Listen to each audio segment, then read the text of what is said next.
And hello, everyone. It is Saturday night. It's time to talk anime. Good to see you all here. I think all of our audio is working, so stay tuned for the audio mishap later in the show.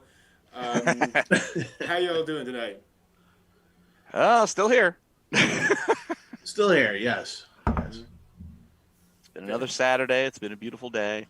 Yeah. Spring is making efforts. Mm-hmm. Yep. The temperature's not so much, but certainly the It's sunlight getting and birds and Mm-hmm. other things that do stuff outside. I don't go outside. And the sounds There's of no anime out there. I can't do anything. yeah. And plus there's the sounds of White Claw seltzers being opened. This is true. I'm sure that sound will be deafening once we get midsummer and people have gotten the inflato pools out. Exactly. Just go for Fill the them up, whiskey. You don't fill need them up with seltzer. ice. Throw White Claw in there. It's a summertime fun party. It is definitely a party. All right. So we're here to talk about Mind Game. Masaaki Yes, we are. First major work. And there are parts of this movie I cannot show on YouTube. No. And which is where I want to kind of lay out first, kind of disclaimer. This is an R-rated movie, a heavy R-rated movie. It is not for kids. It is. There's mucho adult stuff in this movie, which they kind of you get very early on. You get some strong ideas of that. So, in terms of y'all's exposure, have any of you seen Mind Game before this? No, this is the first time that I saw it, and I didn't know what to think. Last week I had asked you, is this going to be like Belladonna of the Sadness, which is kind of the last really kind of weird, but it had a point to it, kind of anime, because Mind Game does actually have a point to it. Oh yeah, very much. And I was happy and relieved to see that it didn't. And but the animation style, I was like, I know this style. I've seen this before. Where have I seen this before? And it was Tekkon Concrete. Yes, Yep. very much. And another movie that I really liked. And so of course did the background, so it seems to do a little bit later on. So I was very happy to see that animation again, or that kind of direction again. And I didn't know what to think about this movie, but I got into it, and then about hour 40 whatever minutes later, I'm just like going, that was awesome. I love that. Feel good hit of the summer. Yeah, that's a way to put it. Another reaction. Point counterpoint. As we talked about, Isaac Ken being so fantastically crazy, I kind of was looking at this like, okay, what feeling am I going to come off of this? I was elated with Isaac Ken, and I'm like, I'm watching this like, okay, definitely not the same vibe going on here. No. I artistically understand the complete direction that they're going and the reasons why choices were made. I enjoyed elements of it.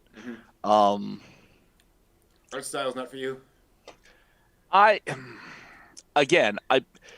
What I would go out to seek out is different than what the creator had intended for this. Right. And so I appreciate and understand the stylistic choices made. Sure. Just because they're not the stylist, I'm not, watching something that's like, Pretty Sammy.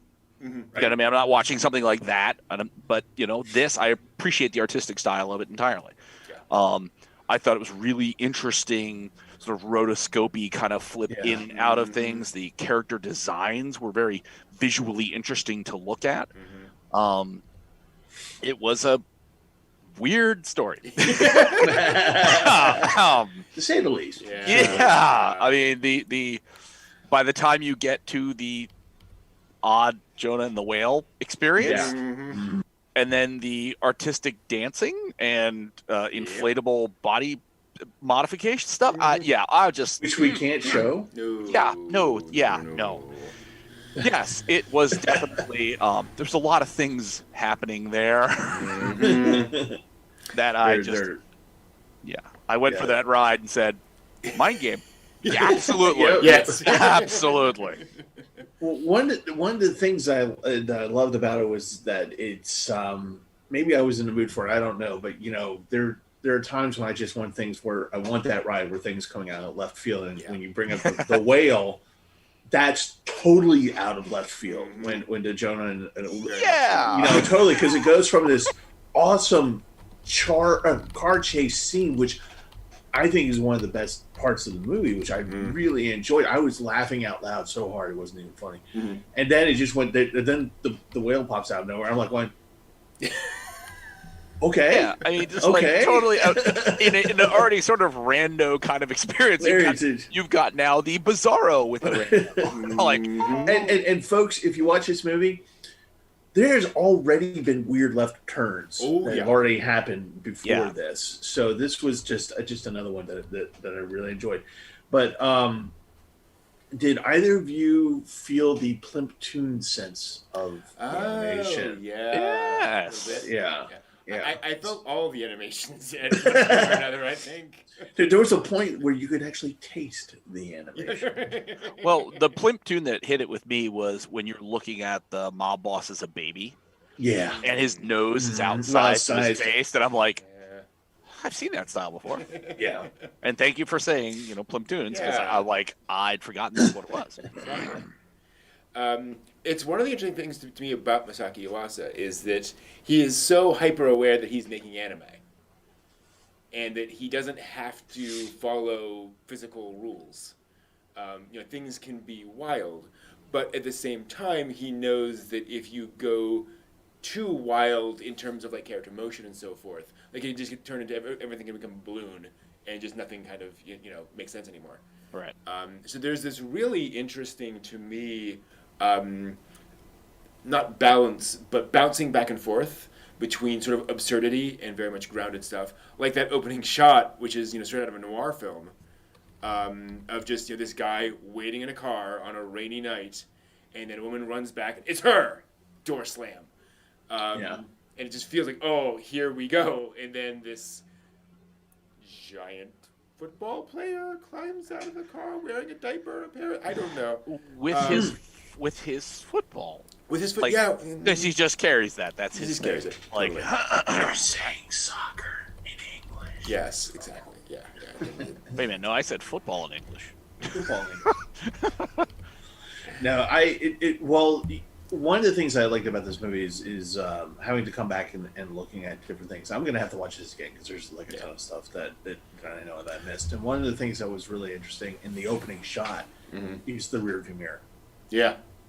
You don't even really realize that there's animation going on within the animation, and it's in the rearview mirror, and so you kind of have to go back and kind of watch it. And watch him watching it. It should also be pointed out there are two moments in this opening sequence where there's English text on screen. Yes. There are two billboards that say the same thing, namely, I believe it is, "You are the decisions you make in life." Yeah. And those are both shown to you at the very beginning of this movie because that is the movie, basically. But yeah, let's talk about that opening and the fact that obviously you get that sort of noir thing, but then you jump into this montage sequence that goes on for it's like 6 or 7 minutes of just thing after thing after thing, and after a while you realize, oh, I'm seeing the same characters multiple times, and so you're trying to follow the thread. And what's so brilliant about it is that you are very much, you're not being told the movie, you're being told the background of what's going on in the movie, kind of what drove these characters in the movie. Right. And so it's just enough there in the back of your head while you're watching the movie to think, oh, I wonder if that relates back to this. It's a very smart way of doing it where it pulls you in to kind of intrigue you about what the heck you're seeing. But then it has value, right? It's not just a trick, which I really appreciate. There's the Plimptons right there, with that giant nose. Yep. But yeah, it's really interesting because you get all these little hints, and then you start with the romance, oddly enough, and just this guy and the guy wants girl wants other guy. and they're talking past each other the entire time.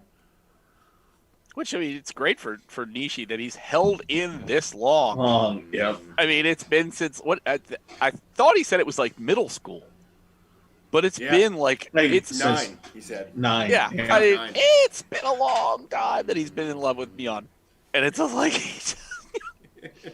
bad luck on his part for everything up until the whole film too. Well, and it's the fascinating thing. So, I mean, I talk about this during OnCon. There's a media theory that divides human experience into 3 main types. So we experience our own personal kind of experience, our own head, right? What's going on inside us. There's interpersonal interactions, other people, and then there's interactions with the physical world, right? The actual universe. Okay. And so you can kind of broadly do that. And it's really interesting looking at media and seeing which of those 3 kind of predominate. Is this a story primarily about affecting the world, about interacting with other characters, or about your inner journey? And this is an inner journey story. It is amazing how much you see Nishi evolve over the course of this movie. Because, you know, while there are certainly interpersonal interactions that kind of drive the plot a little bit, it's very much him kind of working out his issues, because right here in this beginning, you know, what is his problem is that he's keeping it all in. You know, and he's had this love, but he just won't admit it. And he does admit it in his mind. Yeah. And I do love that moment where he just kind of spits it all out, and the fireworks in the background, and then it just cuts back. You're like, ah, man. Just an interior thought, and I thought that's where it was going. And then, you know, like at the end of that montage, he's just like, "I'll do my best." I'm like, going, "Okay, that's very Japanese anime." Yeah.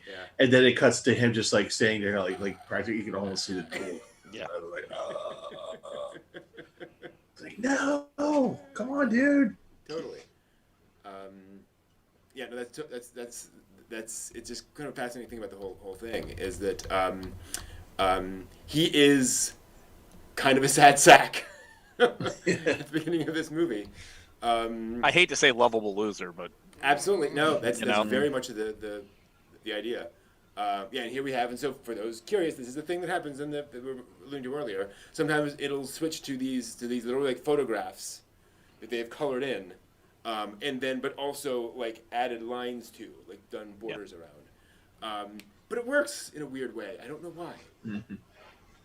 well, it's because I think by the time you've gotten past the initial opening scene, you're not expecting it to be like really one way or the other. You're kind of expecting there's going to be a little bit of mixed up kind of thing happening in this. Yeah. in this Hayao movie. Miyazaki, he is not. No. This is not consistent in a particular vein because it's not supposed to be. Right. So it's like, oh, how jarring, how putting me off like my base here, and how I have to now reorient myself. Yes. Totally. And again, similarly, you know, and he's sort of pulling us along, where you're still in this sort of grounded, sort of romantic comedy kind of world, where yes, there's a little bit of melodrama, there's back and forth, and you see the old man, and him talking about all the different stuff he has. And again, we talked before about how anime will often kind of hint at things. You know, he's talking about all the lovers he's had, all the girls and so forth, and you're realizing this is the kind of anime that will talk about that, right? You know, that's not going to come up in, you know, most anime series. Folks are going to say, "Oh yeah, I have girls in every port." Like, no. And so this is setting a caliber for the adultness of the story. Yeah. Yeah, I love how Nishi's little naivete is totally destroyed. And he goes, when he realizes that the guy has a wife or had a wife, and he's just like, "You cheated on your wife," and he's just blissfully going, "Yeah, no, Saka, I had this person, and then I had this person." And Nishi's just losing his mind. He's just like, but your daughter's right there. You're talking about this. Oh my God, what's wrong with you? I think Nishi even says that like the mother was like the most beautiful woman in the world. How could you? Yeah. Right. Yeah. You know, this is like, Yeah. well, different moral tape measure here. You know? Yeah, absolutely. And for what it's worth, like there is there's a stereotype that Japanese men, when they would go out, would dally here and there, especially on business trips and so forth. So it is kind of playing into that idea. That's why they play golf. So you don't dally. Excuse me. That's great. Bless you. And then things get even weirder. Because then soccer guy comes in, and I want to point out... Conehead soccer guy. They put a cone head on the actor so that they can photograph him. I thought that was brilliant. I loved it. Yeah. Yeah. The continuity director gets an A+ for that one. Exactly. Whereupon the main character, let's just say, dies. And most interestingly, most memorably. Yeah. It was a real pain in the butt, but certainly blew his mind. Yeah, exactly. And in this horrific sequence, like, Yuasa just starts amping it up and amping it up and amping it up, and it gets like really like, oh my gosh, what movie am I watching? Like, I'm really uncomfortable here, because it starts going down some really dark territory. Whereupon Nishi, and I'm gonna have to fast forward a lot. Nishi suddenly finds himself in heaven. Yeah. Talking to God, kind of, sort of. What did you think about the representation of God? How'd you react to that? When you don't have a Judeo-Christian fixed image of a big dude with white beard and flowing hair, like, God and man Sistine Chapel painting, I mean, that would be pretty much your concept rotating of, like, I don't know what God looks like, so anything that's in my head could be what God looks like. Mm-hmm. So God responding to that is just like, whoa. So, and it's, he's just basically saying, I will fix into one form when you start being honest. Mm-hmm. And, he says that, and he still keeps well, and isn't transforming. And isn't that the fascinating thing that God tells him, okay, now go over there, and then you're done. It's time for you to move on. And I have to wonder if that isn't a test, right? Like, the Judean-Christian God of the Bible loves testing people. Yeah. Mm-hmm. So there is a certain amount of, you go over there and you do that. There happens to be a portal over here, but you do that. Yeah, and well, also the Judeo-Christian thing is the disobedience of man. Mm-hmm. Just do the thing I tell you to do. Oh, you choose not to. Yep. Like, I gotcha. And you notice, as soon as Nishi starts running in that direction, God's form becomes consistent. Yep. Because now he's being honest with himself. Yeah. Which is, kind of funny because it's God, so he could just like thrown up a traffic barrier at the end of the line and be like, "Nice try, buddy." But no. Can you imagine that if you're running literally with your spirit, you're dead, and you're trying to get back to your life, and you're just running, hell for leather, just trying to get back, and God's just like in his panther form, just coming on the thing, going, "Hey, you're doing pretty good. Keep going. You're on it, Come pal. on, buddy. Come on, buddy. Hey, you're doing good, buddy. Come on." And by the way, full props to whoever animated that cheetah or leopard, whatever. Yeah. Because it is not easy to animate an animal moving fast like that in a way that looks good to the eye, especially in this weird movie. Yeah. And so what happens? Nishi ends up back in his body, and now we're faced with this question as an audience of, okay, A, did that happen? And B, are we in a time loop? Is this just going to happen over and over and over again? Yeah, I was going to say, he did time skip. That's when I was like, wait a minute, what? So he doesn't just, like, come back up off the floor and be like, ha-ha, I'm alive. It's like, no, you actually went back? Oh, interesting. Okay. Yeah. And I'm not sure how well I would, even knowing that I was going back in time to have a pistol in my... Caboose. In your caboose. In a caboose. It reminded me very much of Things to Do in Denver When You're Dead. Oh, I haven't seen that. There's a. Is this a tourist guide? In which case, I'm not interested. It's an old. It's a '90s mafia movie where one of the characters, that's actually how he dies, is how Nishi dies. Oh. Yeah. Jeez. Wow. Yeah. Not pretty. Nishi's way was much more interesting. And, Yeah, exactly. Yeah. And again, Wrecked him, damn near killed him. yeah. No. What's so fascinating about it too is that he comes back and he absolutely has more self-confidence. He absolutely drives the situation, but he's in action movie mode, right? Yeah. Like he's very much let's do the most over the top thing, grab the girls and run, and like the girls are like, why are we running? Like that was self-defense. Like, like, obviously this will work. But he's not thinking that way because he hasn't matured yet. Like he's on his journey, but he's not there yet. Well, it's also, I mean, honestly, it's the after effect of not actually being dead. So, like they talk about people who have near death experiences that a lot of times people come back and they're like, oh my, I have to get now all of my, act together and I've got to, this has really shown me what I have to do. He's just come back from the dead. Yeah. And it's like, nope, I've been passive. I've been not doing anything. The girl I love, I didn't ever have the guts. Nope, done. Yep. Get in the car and go. Yep. Let's get out of here. We're at 100 and we're not blinking. Yeah, you got it. All right. I have to answer a question in chat because I can't believe this question was asked, which is awesome. Folks were mentioning that this is visually similar to Flowers of Evil, which is true generally. It's a little more, I wouldn't say anime-esque, but more like cell animated. It's not all rotoscope. It's not all like weird faces. Right. But there is sort of a similarity too. Somebody asked to compare it to the Holy Mountain. Wow. Oh my god. Oh. Jeez. So yeah. And I would say so. For those not familiar, the Holy Mountain is a kind of legendary film by Jodorowsky, who was going to do Dune, and it's a very symbol-heavy movie. It's basically one long set of symbols being thrown at you. Yes, it is.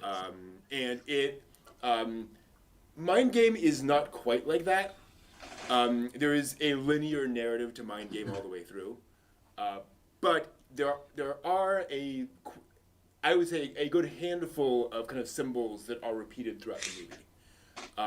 And the movie does have clear like messages, right? It's not just an action movie or whatever.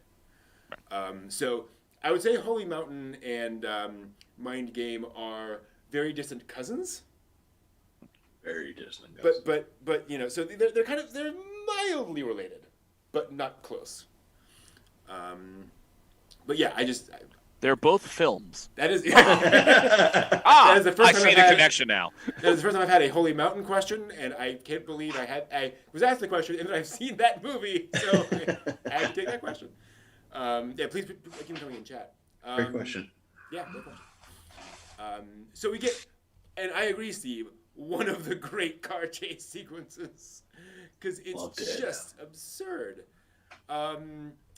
And like you were saying before, I love how it is just, it rides that line between being grounded enough that you feel like there might be consequences to these actions. They can't just, fly off to the sun. While also being able to just, okay, I'm just going to, put the car vertical and go between two trucks and it'll be fine. Because you can do that.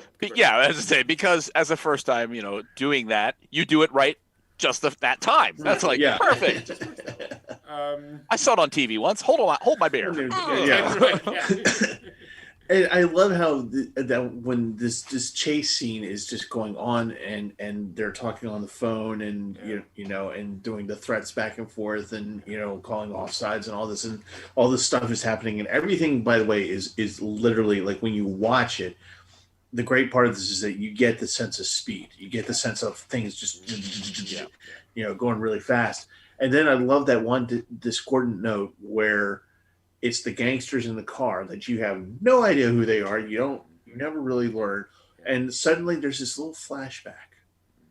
Pitch is dead. And it's just like this little dead bird. And you're like, what does that mean? And then you see the gangster just pile it in when he recognizes that Pitch, when he sees Pitch again as he's chasing Nishi. And it has a halo, and he sees the halo. He goes, yeah, damn." It's one of the things about. Go ahead. During that whole thing, I totally expected somebody to get shot in the head. I was like, Yeah. Oh, on yeah. pins and needles. I'm like, we've got the sister, we've got Myeon, we've got Nishi, and like somebody's gonna get shot, and it's gonna be like the recognition that like your crazy action has like horrible consequences, which you've already gone through in the diner anyway. So. Yeah. No, totally. Yeah, I was waiting for all that to go down. I also want to point out one of the, they get on the road, the Yakuza get behind them, and then for the next, I think, 2 minutes, they never turn. Right. Yeah. They're just going straight down. down the road the entire time. And there's a point where I think, it's deliberate, where Yuasa's like, it's a stupid car chase scene, right? Like, we don't have to have them turning every 2 seconds. But it's kind of funny. If it's not streets of San Francisco, what do we got? Now, 99.9% of it is a car chase until the one dude. True. And folks, this guy is amazing. He's like Terminator. Who knew? Dude is falling out of the car and he's trying to keep up and his legs are going and you think he's just going to face plant on the street at 80 miles per hour. And he discovers that he can still do it. Mm-hmm. He can still go. And then how he stops is made me laugh until I cried. Yeah. Because it's so unexpected what happens. I don't want to ruin it for anybody. You got to watch it. And how it happens, it was just so out of nowhere. And I was just like, going, so perfect. And it was so well done because when he's running, I'm like, okay, this is the part where it's going to be, Acme Wile E. Right. It's going to be like, huh, and he's going to figure out what's going on, then he's done. But it's like, no, he just keeps going. He makes Usain Bolt look like a tortoise. I'm like, what are you doing? How is this possible? Yeah. You physics-defying master. Yeah. It's one of the fun things because it is so absurd, and that's the fun of it. And again, it's Yuasa communicating to us that here's what's possible in this world. You can run this fast, which will become important later. yes, and you can come back from the dead. Mm-hmm. Yeah, exactly. Oh. So things continue on. Just laughing at the going through the containers full of plush toys. All the babies. All the babies. All the babies. All the babies. And then they wake up in the belly of the whale. It's okay. So people mentioning in the chat, Jonah and the whale. Right. Very much the theme here. I do want to give credit because I'd seen the movie before, and so the impact of this was lost on me this time around. Remember when I first watched this, I was like, "Where on earth are they?" Because, he said whale, but this can't actually be a whale. So what? Are they dead? What's going on? And it does take a while to kind of understand where exactly they are, what's going on. But it turns out, no, they're living in the belly of a whale. Yes, the one rando giant whale in Tokyo Bay. Sure. Yep. That works. Convenient. Very convenient. I just love how they're all sitting in the car, just like, we were in this insane car chase, went off a bridge, and we're not dead. dead. A whale, we're not dead, and we are. My God, we're inside the. See, at that point, if it was me, not, everything happening, whatever. If I was just wound up in the belly of the whale like that, I would just be like, going, fine, fine, I give up. Sure. Yep. Bring on the next thing. What next? And the next thing happens. You have to be honest with yourself and not disobedient, and then you get out of the whale. Well, exactly. Why was Jonah sent to the whale? Because he was disobedient. God, right? And what's so fascinating is that how it kind of plays around with that, where the belly of the whale in the Jonah story is a pretty direct punishment. This is instead the crucible that kind of forges Nishi. And they actually make the point later on that once they've kind of gotten used to everything in there, they're like, we might be happier here. Like, instead of trying to get out the entire time, we've actually found a pretty comfortable existence here. But as Nishi says, like, but that's not like where we should be. Yeah. Like, we need to be outside, experiencing the world, exploring the world, and kind of being part of that experience. And then you have this ridiculous, environment where they're all, on these rafts in the sky. Platforms. Platforms, wooden platforms, with all these discarded toys and artifacts and so forth laying around. And a plethora of fine seafood. Exactly. Yes. Because, that's all you've had to eat, you get pretty good at making it. Yeah. And then we move into this extended sequence, and it's a long sequence of the film where it's basically them inside the whale, kind of getting used to that. They try to get out, they realize that's not going to happen, and they're just kind of there for a long time. Now, it should be pointed out, so, hero's journey, right, the stories are meant to be, a lot of these stories are meant to be kind of symbols for other things. And often these sorts of stories are about not just that, but also about like the creative life. They're about taking charge of your own life. And this is one of the things is that to me, the symbolism of the whale is about how long it takes for things for new habits to form. How long it takes for new thought patterns to kind of establish in your life, where you make the decision, I'm going to change. But you don't, wake up the next morning and everything's different. You have to kind of stay with that and keep with it and keep kind of working through these issues and evolving, and then eventually kind of your behaviors change, your patterns change, and so forth. But it's this long process a lot of the time. And I like that it's written that way. That it's kind of a grind of just continuing to kind of practice, continuing swimming, continuing doing all these things. They're talking to each other, getting out, their childhood memories and so forth, and processing through all that. And there is a thing. There is, I think, an aspect of that of just these things take time. And it's kind of remarkable that as ridiculous as all this is, and as kind of as repetitive as it is, in a way, in the sense that there's no plot of this sequence, there's nothing really changing. Right. They still manage to find things to make it interesting. Oh boy, do things happen that are interesting. So you get a couple of things. Not only do you get Nishi's temper tantrum, which tells us that he's kind of still immature. You also get what's behind the curtain, literally. Namely the all the markings on the post and the noose. Yep. And that gives you pause. But with all the hanging dolls, all I could think of was like, oh no, the old man's actually a crazy old killer. Right. And he's hung like everybody else who's ever been in here. Right. These are symbols of their murder. I'm like, oh god, no. And then after that, going back and thinking about it, I'm like, oh, I get you. I understand where that's going. I was on the wrong path. Yeah, but no, and I think that was very much the intended sort of hint, is that how dark is this going to get? Yeah. Totally. And it's obviously pointed out, there is Christian symbolism in this movie too. There are crosses around. Yeah. So they're kind of hinting at those things as well. As if Jonah and the whale wasn't enough. Well, yeah, exactly. Let's just hit you in the face a little bit. Pretty much. Yeah, totally.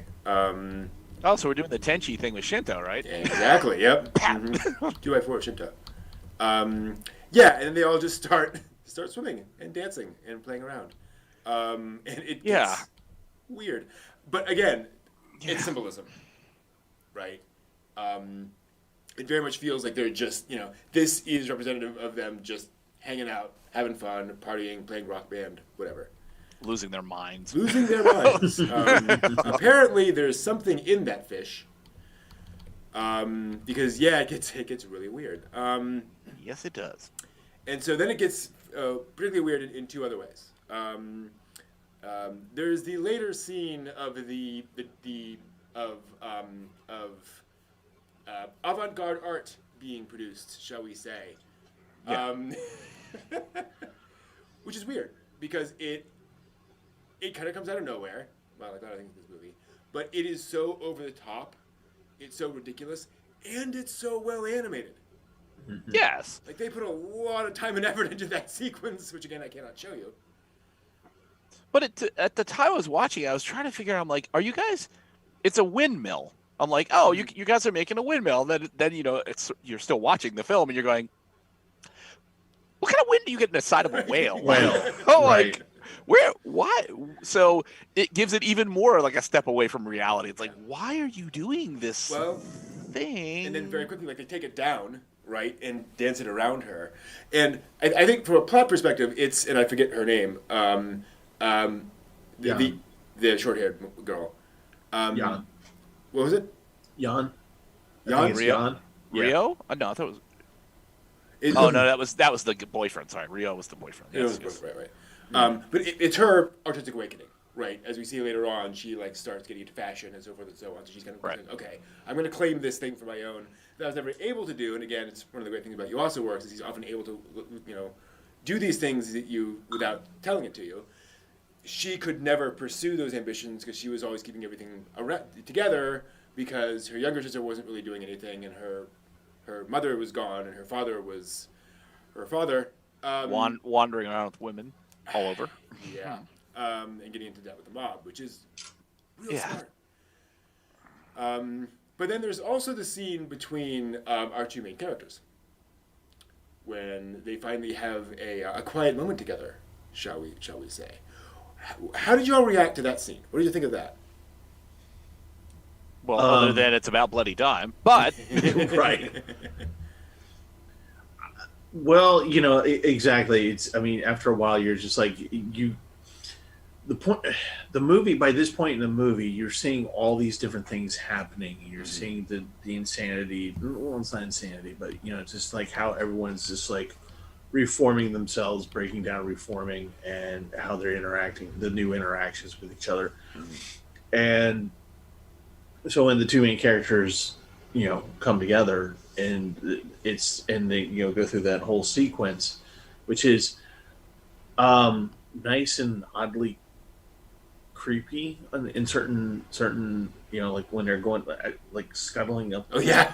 Yeah, right. I'm just like, well, it's the magic of gravity defying. Yeah, right. It's just like exactly. I'm like going, legs don't work like that during that, and but well, next time you're inside of a whale doing that, you let us know, huh, Mr. Smarty Pants? Okay, sorry. No, but it was just this moment of just like it just suddenly everything's back real again. And everything is sort of there's almost an order to it. Like there's this like come back to order, to come back of a reset. Yeah.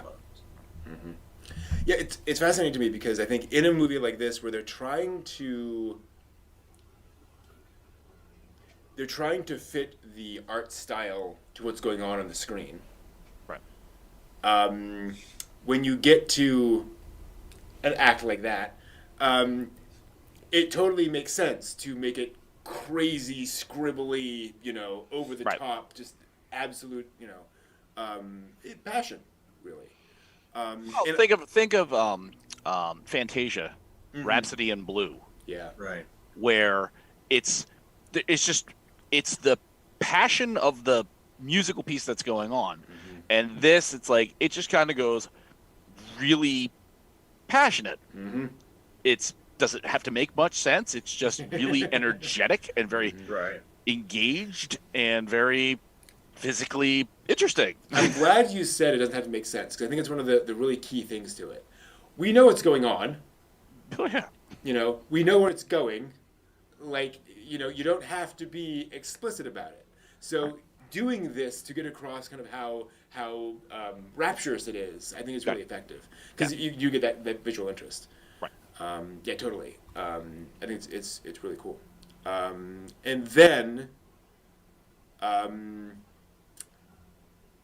Yeah, we come to the climax where they decide to go for it. And I find it really interesting how that final scene of them on the boat, not the final scene, but that scene of them on the boat is so quiet. Mm-hmm. How they're kind of making their last statements to each other, if you will. But also there's a certain amount of girding your loins. Of going, we need to be prepared for this because we're going to have to put everything we have into it. And so just preparing for that. Well, that image too reminded me of some of like the more, classical Greek interpretations of crossing the river Styx. Great point. Yep. Mm-hmm. Yep. Where it's like, here you are, you're here on the ferry boat, this is going to be the crossing from the land of the dead to the land of the living. Yep. You're not, it's not the other way in. The other way in's easy. Getting out is the hard part. Yep. Exactly. And it's like, oh, here we go. Mm-hmm. Karen is the ferry master on the river Styx. Charon. Yeah. Charon. Yeah. Sorry. And so you get this absolutely unbelievable sequence. Yeah. Because again, not only is it getting across them, rowing like mad, there's also like the physics of the boat. You also have to believe that they are actually pulling through the water. And so the fact to get both of those right is just mind-blowing to me. It is a very intensely animated, thought out, plotted, all hell going loose there. That's it. I mean, if the car chase was amazing, this in and of itself was like, holy crap! How did just the concept of how all their physicality in this space is just like, wow. Yeah. Well, the part of this movie was the part that stressed me out. In this, and I mean this in a good way. When you watch a movie, you want to be excited, that kind of a thing. So that's what I mean when I say stressed out. But you're concerned for the characters. And will they make it? Yeah. Well, it's not just will they make it. You are thinking not going to make it, not going to make it, make it, not going to. You decide. You make decisions as they're going through it. That who's going to make it, who's not going to make it, and then. Again, talking about the physics of how they get through, and then when the boat disintegrates and they're just running, and when you like this, it's the only way term I can figure is anime physics, where like there's like Nishi is like going just I mean he's screaming the whole 9 yards as he's going, but he's stepping on things like fish and a pebble and but Project Echo. Right. And that momentum pushes him further and further, and they're all just moving just so fast. And then, you hold your breath when one trips or falls, or you're just like the sister's like sinking and falling back. Old man's not making it. It's like wow. And you're just like they're all effed. They're all effed. And then it's just this is wonderful. Just like, and then on top of all that. You sort of get these blips of scenery of what they're thinking or what's supposed. I think it's not exactly what they're thinking, but like it's as if the tapestry of their lives are going. Okay, you're almost there, so things are starting to connect. Well, and also every time they stumble, it flashes to something that they have unresolved in their lives. Right. So it's something that they are still dealing with, and because they're still sort of held down by that kind of very Buddhist sense, really, that's okay. Then they kind of they lose it. But what keeps them going, right? That determination, right? No, I've got you, and the group. And also, I mean, if you're saying Buddhist as well. They can't sit under a waterfall and let the water wash away the problems. They are literally running up a waterfall that's washing away the other problems. Absolutely. There was a point like that. You've got a good shot of it. I don't think this is what we think of like a blue whale. Oh, agreed. Yeah. I think this thing is like a giant anglerfish. Because you look at the teeth on it. Mm-hmm. You're right. And it's like this jaggedy kind of like crazy. It's like that's kind of, and its maw is in such a way. It's like Yeah. all I could think of is like an anglerfish. That's In right. which case, what's the symbolism of that? Fishers of men. Lured in, swallowed whole. Yeah. Okay. Mhm. Gotcha. That's a great Maybe. point. I also actually want to go back to something you were saying before about the how Nishi is running on like fish and so forth. Yeah. And I love that for its symbolism as well. Of that fact that again, when you're trying to grow, when you're trying to change, when you're trying to move, you take anything you can get.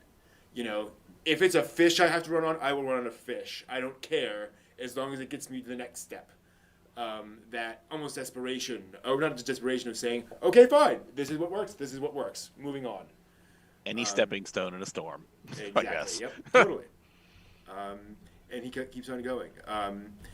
And, okay, there's certainly a etchy element to this a little bit, but it's also symbolism. You know, they all come out of that, or several of them come out of that, kind of stripped of, you know, what they had before. Yeah. New birth, all that kind of stuff going on. They've shed their woes Yeah. or concerns or something. Exactly. Which is, again, why I can't show a lot of this stuff. Yeah. Yeah, they come out into the world. And then we get, interestingly, again, another montage sequence. This is not what I expected. I thought they come back into the world and we say, okay, what happens? What do they do? No. We then kind of see the rest of their lives and all this stuff happening, and all the stuff that they do. And all this also happens to them in their past. And all these things all coming together. And you just see their environments. I love that those plushies inspires me on to go back and start, making plushies, apparently. Apparently being assaulted by hundreds of plushies does that to you. Well, also her suspended swimming career, she got that all out of her system, trying to swim out of a freaking giant monster animal thing. Yep. There you go. Done. But yeah, and then he got back to the car, and the guy's sitting there, and he's like this, door closes, guy runs out, and he's like, nope, getting out of here now, not having anything to do with this anymore, I am done. And he just backs the car away, peels off. It's like, yeah, smart man. That was not You gonna made a end well. good choice, yeah.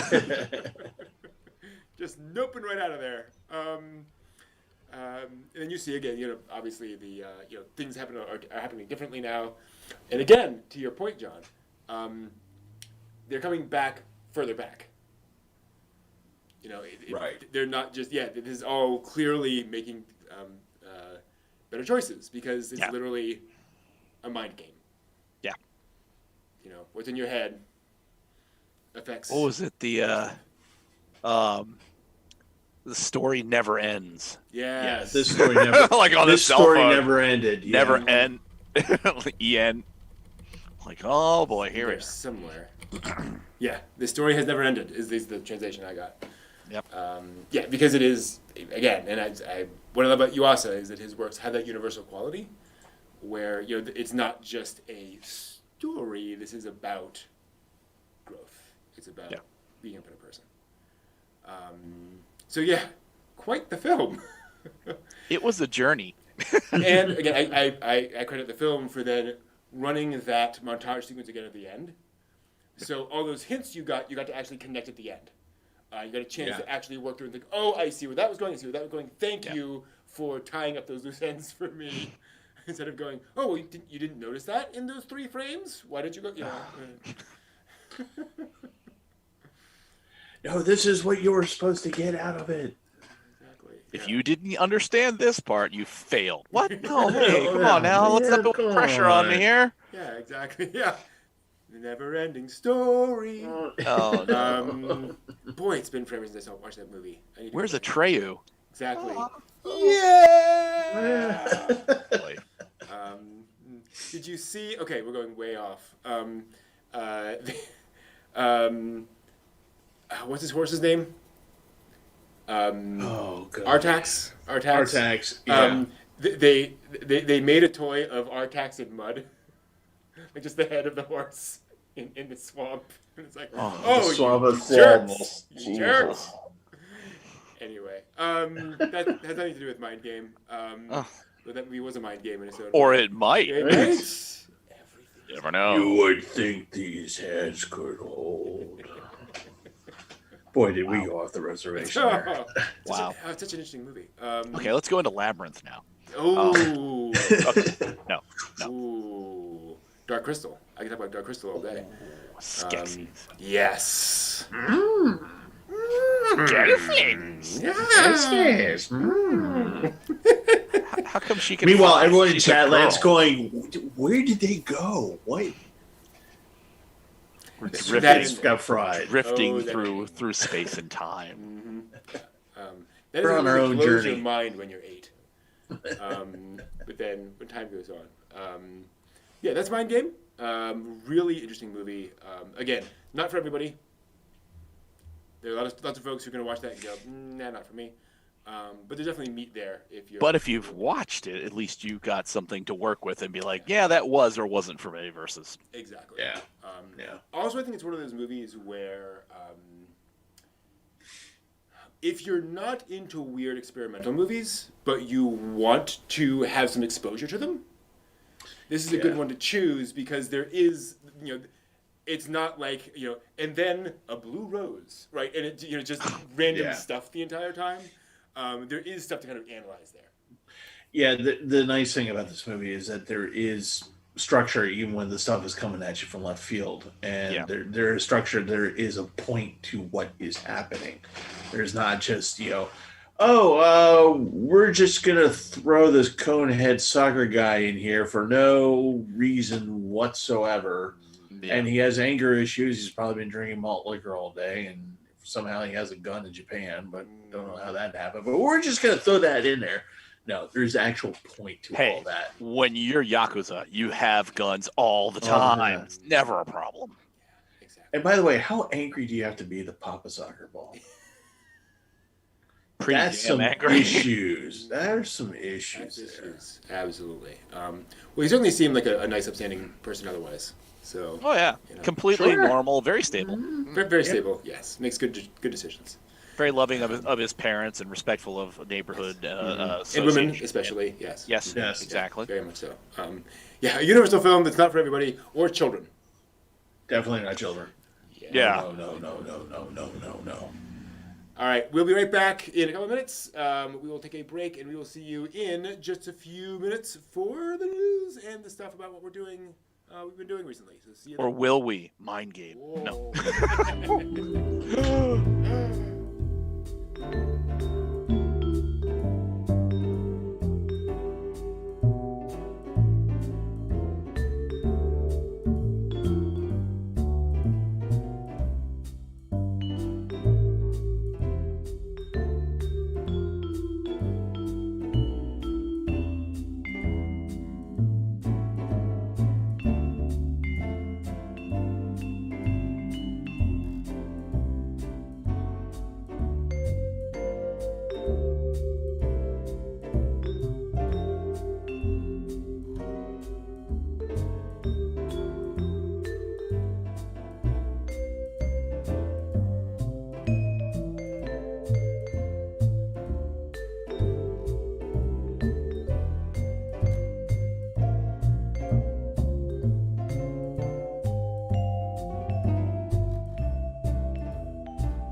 And welcome back, everyone.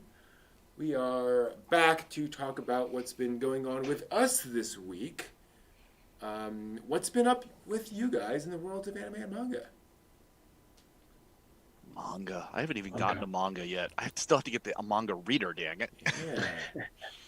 So, it was not really manga or anime, but I finally got shorn.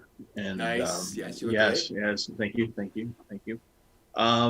It was like being sheared like a sheepdog. It's just so much hair. When was the last time you got a hair. haircut? That's actually probably the big question. Was it like Probably. pre-COVID? No. Not that bad. Not that bad. 6 months, I think, actually. Okay. Yeah. I thought it was 4 months. But It's been a while. 6 Okay. months. And it was one of those things where at work I'm moving around a lot, so like my hair would get into my face, and I'm just like, oh. Yeah. I'm not goth. I'm just not goth. So. Right. Who's the old emo kid? Hey, What are you talking about? No, I was goth. Dang before kids. I was goth before you were even born. No, I was playing Vampire the Masquerade. oh god, don't get me started. Thank God there's no pictures of that. Parade, paper faces on parade. But I continue reading Drops of God, and Nice. and I did a little review of that on my channel, so there's my Cool. shameless plug. Cool. But it's actually really very good, but it's very niche. You don't have to know about wines to read it because it educates you on it, but it's pretty interesting. But that's what it is about. Continuing on my regular anime watching stuff, the spiders and So What, and, things like that. And I found last night, new to me, was Kids on the Slope. Oh. Yes. And that was very much new to me. I was literally going through Funimation and Crunchyroll and just like, what am I going to watch next? What do I want to watch? And so I was just like, Kids on the Slope, whatever, fine, click. And I did not know that it was directed by Shinichiro Watanabe. I did not know that Yoko Kanno did the music for it. I did not know that how they worked it. And so I knew nothing about it. And I was like, by the end of the first episode, I've only seen the first episode, but by the end of it, I'm like, I was like on Discord to you guys going, this thing is great. Oh my God. And Let's hook it into me, Hey, Intervenus. I just want it all now. This may be the first anime that in a while that I'm actually going to binge because I really want to see the whole thing as quickly as possible. So I'm a spider. So what? Gets the back seat now, Steve. Wow. Hey! It's got some elements that I really enjoy to it, which is jazz music. I'm into that, and the premise of the name of each episode, as is explained at the end of the first episode, is a name of an actual jazz song. Oh, cool. So when the first episode, which is called Moaning, I didn't really attach anything to it, and it was just, I thought it was just okay. This kid's complaining because that's what he does in the first scene, and then at the end of it, or halfway through, there's a point where they play a tune on the piano, and I was just like, "That's Moaning." By Art Blakey. That's Moaning, and then of course they reveal that that's what it is, and so each episode is kind of themed, kind of like on that song. So I kind of want to watch it, and I want to put the playlist together, obviously. And I was gonna say, now you're looking for the Coltrane episode, the Thelonious Monk episode. I think it's Miles Davis is the next one off of Porgy and Bess, so it's really good. And the interesting thing is and I don't want to give away too much, but the first episode is almost a retelling of how Yoko Kanno got into jazz. Interesting. It's very similar to her real life story. Wow. And which come to OnCon, because one of the panels is about the music of Cowboy Bebop. Yeah. And so I'll be talking about how she got into jazz. You'll learn all about that. Yeah, you'll learn all about that. But yeah, so I totally fell in love with it, and that's and I'm just gonna take over and talk about it for the rest of the time now. Okay. I was gonna say, the good news is it's done and in the can, so you can sit down at your leisure without having to wait and just watch the entire thing if you want to. Mm-hmm. One shot. Mm-hmm. There's a, I'm gonna have to find it. I think it's either a Japanese or Korean live action drama where one of the characters is their music instructor is clearly modeled off Yoko Kanno. Oh, interesting. Like outfits, personality, all that kind of stuff. And I'm like, is she that well known that they would Yes. like, model a character? Yeah. Wow, that's pretty crazy. Yeah. Like, Well, quirky, is she that hat, well all that known? kind of stuff. Or all the nerdy people who are making the show know her. Exactly. It's like everybody else sitting out in the audience is like, "Oh, what a cool teacher," and it's like, "Oh, you don't realize this is an inside joke for everybody who knows." Yeah. Cool. So John? say for me, it's just been the same sort of daily grind through to the end of the week. Watch more Spider. Really, still, I'm really interested in the way that they've cut the line with jobless reincarnation. That's really interesting, the balance that they've come up with. I've caught up on redo of Healer, and it's less terrible. Still, well, it's just still they've taken some very interesting choices in how to present this, and I'm fully getting conceptually what they're talking about, and I see where the cathartic issue is with regards to somebody who's been so badly treated. So it's a lot less objectionable, but just wow, you have to get through that first part of it. That's really, Goblin Slayer first episode all over again, where it's just like, oh my goodness. Yeah. Nope. So we're getting somewhere. And I'm still, Ping Pong Girls. It's really Okay. I'm not really a sports anime fan, but light table tennis anime is just Sure. it's nice, it's simple, it's some interesting ping pong drama. Like, okay, we're going to nationals this year. I'm like, yeah, of course we are. The ping pong, it could be mahjong, it could be comedy. It doesn't matter. We're always going to nationals, even if we're the last ranked team or somebody broke their pinky. It doesn't matter. Yeah. We're all getting there. It could be like Bamboo Blade. Blade. Bamboo Blade. Yeah. Everybody's kendo. Yep. Okay. See, got to get to nationals. So just enjoying more of that. Getting the armor shop for ladies and gentlemen is just goodness. It's just ridiculous. Okay. But that's the point for 3 minutes an episode. That is absolutely Right. the point. Okay. Crunchyroll has I guess they've gotten the deluxe edition of it, so that you get a 3-minute episode, and then you have the Armor Shop for Ladies and Gentlemen movie, which is like an additional 3 minutes. That's just a kind of a weird thing. Okay. And then you have the entirety of all of it all over again with 3 voice actresses from, it's like AKB48, but it's like some other name. And then they just do a commentary on what you've just watched. Oh, okay. Interesting. So Yeah. it's 10 minutes of each episode, of which it's not that really. So it's just interesting. So it's a nice filler. And I still love the Nagoya series, Yatagami-chan. It's very cute. It's also one of those things where it highlights the differences between Gifu Prefecture and people who are in Nagoya and people who are, all these other little regional things, but it's just that one is really just cute, simple, stupid. Like no voice actors talking, no nothing, just show. Gotcha. So there you go. Cool. And Genshin Impact. Genshin Impact, of course. Can't stop playing Genshin Impact. No, apparently. No. Yeah. Eve. I'll get there someday.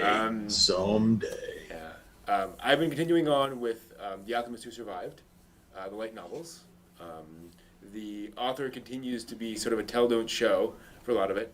Author, but I'm kind of getting through that and starting to get to actual plot now. There's a lot of working through the kind of chemistry of potion making in a fantasy world, like how you can use slimes. If slimes absorb things and then take on the properties of those things, you can then put a slime with another thing to create a specific thing. So you can take like a clam, surround a slime with clams, and then that slime will absorb it, and then will have the essence of clams. And so if you need something from right, so there's things around that it's kind of dealing with. Interesting. I'm just trying to figure out how to diagram that. Yeah, it's interesting. Well, instead of all the little crazy line drawings of like Yep. how, the water molecule and stuff, you just have a blob circle slime that's hydrogen, and then a blob circle slime that's oxygen, That's kind of it. and then connect the two. Be like, ta-da! What's funny is that the characters. I can't wait for the anime of this because basically there are a bunch of slimes in the an aqueduct underneath the city, and so they go down to try to collect them. And the problem is slimes secrete acid, so they wear basically biohazard suits. They take like giant rubber bags and like wrap them around their waists, and then wrap them around their bodies, and put like goggles on. And like he calls out that the goggles are made to be utilitarian, so they look ridiculous and dumb. There's these giant goggles on their faces, and they're kind of going around. Okay, here's a slime. Do the thing. Wow. So yeah, that's gonna be fun. If we ever get an anime of that. But that's the thing. Well, slimes have been very popular for anime lately. Yeah. Slime.ken, I went to another world, raised slimes or whatever it was. It's like there's a lot of slime stuff right now. That's very true. It's hot property. Hot property. Gotta get on those slimes. Yeah, so that's been. Who I knew? can't think of anything else notable. No, but all I can think of it. But yeah, looking forward to more. Glad I watched Mind Game this week. That was a because we talked about it earlier today, and I just gotta say Mind Game is one of those anime I watched a long time ago and remembered enjoying despite how weird it was. And it was refreshing going back and going, oh yeah, this is why I enjoyed that, right? It wasn't just weird. There was actually something I got out of it, which was it's nice going like, oh yes, that was quality. Hey. That was quality. It wasn't crap. Yay! This wasn't just some schlock from some unknown. This is good stuff. Yeah. And the fact that There's an hour 40 minutes I'm never getting back. Again. Yeah, I mean there are definitely some moments in Mind Game that I would cut myself, but that's the whole art thing. You all hear that?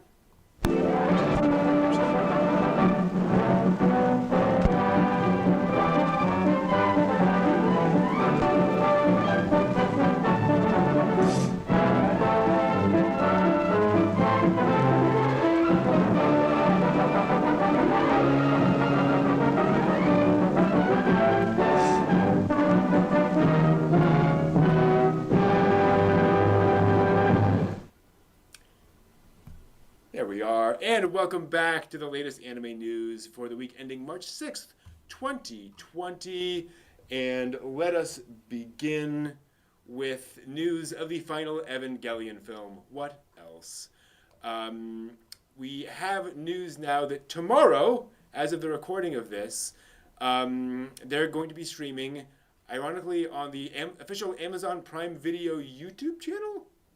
They're going to be streaming, quote, the first 12 minutes, 10 seconds, and 10 frames of Evangelion 3.0 plus 1.0 Thrice Upon a Time. Yeah. That's how it's going to be released. All right. Great. There'll be a group watching campaign for the first three films. Well, there is a group watching campaign that's been going on for the past couple of days, culminating with this one. They're going to show that. And to be clear, the film is scheduled for release on Monday, the day after. So this is clearly kind of building people up to that release. It will be showing up in IMAX, MX4D, and 4DX screenings. They will all start on that day as well. So my question to you all, which might seem kind of obvious. Why is that not working? 1 second. Haha. That's weird. Oh, that's not working because of that. There we go. Why? because we can't go by Saturday without one kind of thing happening. Oh, you mean No. why? I don't know why they would throw a teaser out like that when the general release is that's Monday the 8th of March. Yeah. I mean, I would think you already have enough anticipation for the film, not as much as Mugen Train, but still a lot of anticipation for it. So, here's what I think. I think the general public is scared of Evangelion movies.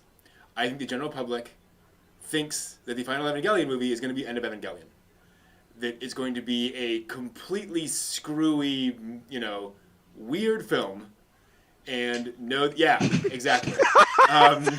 Same thought.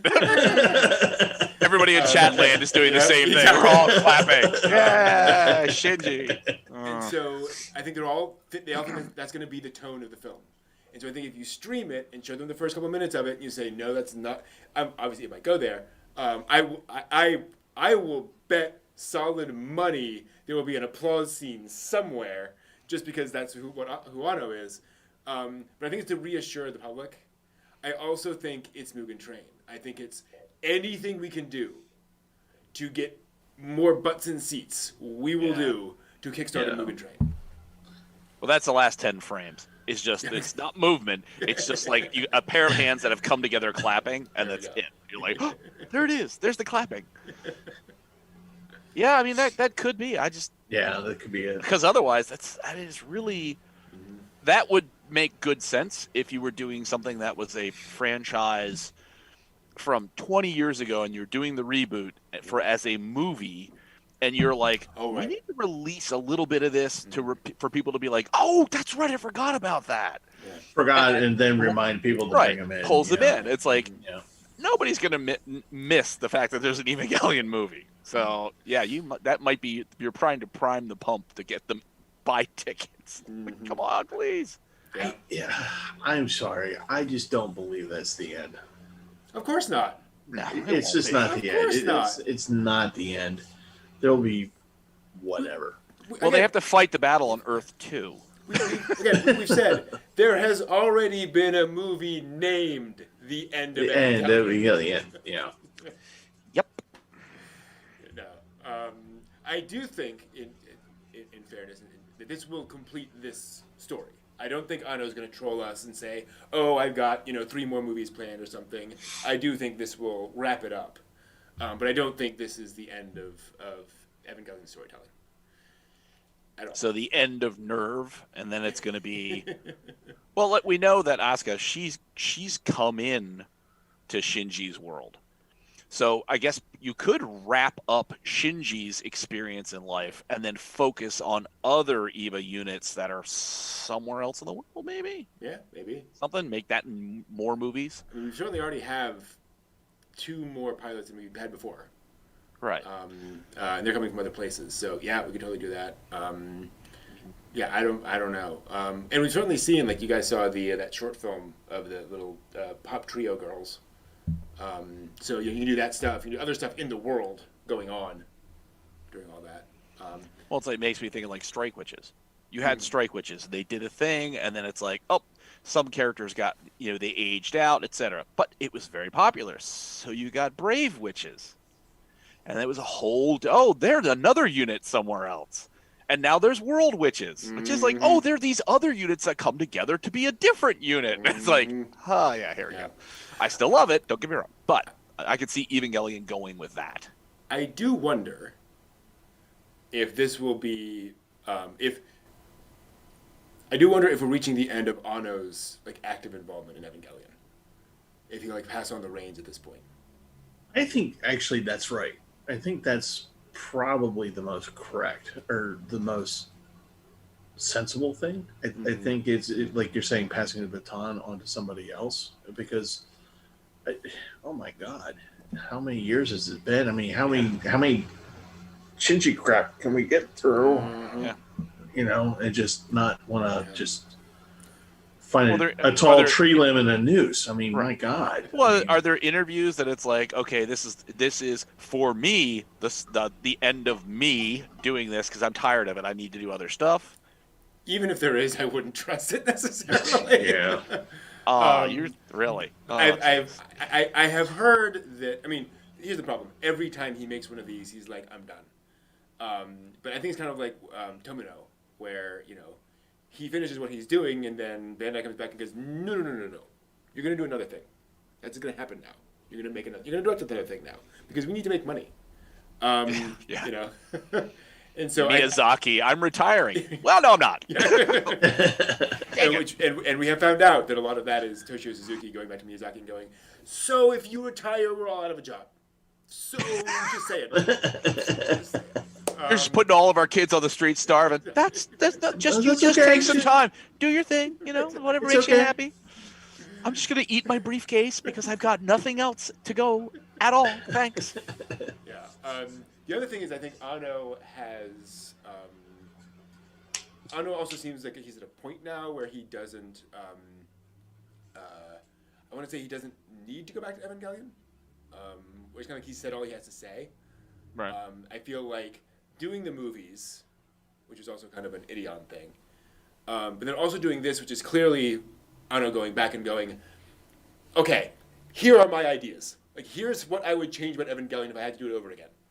Here's my do-over of the entire story, basically. Wow. Once you've done that, it's kind of like, okay, like I could do that again if I wanted to, but I've already done it once. Like, I don't need to do another remake. So I don't know. Yeah, exactly. It's very interesting. I don't know. He's going to redo Evangelion, but only with plushies. I would not put that past him whatsoever. I would not put that past him.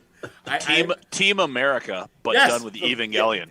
Yeah. Puppets. Absolutely, Bunraku puppets. He would do it.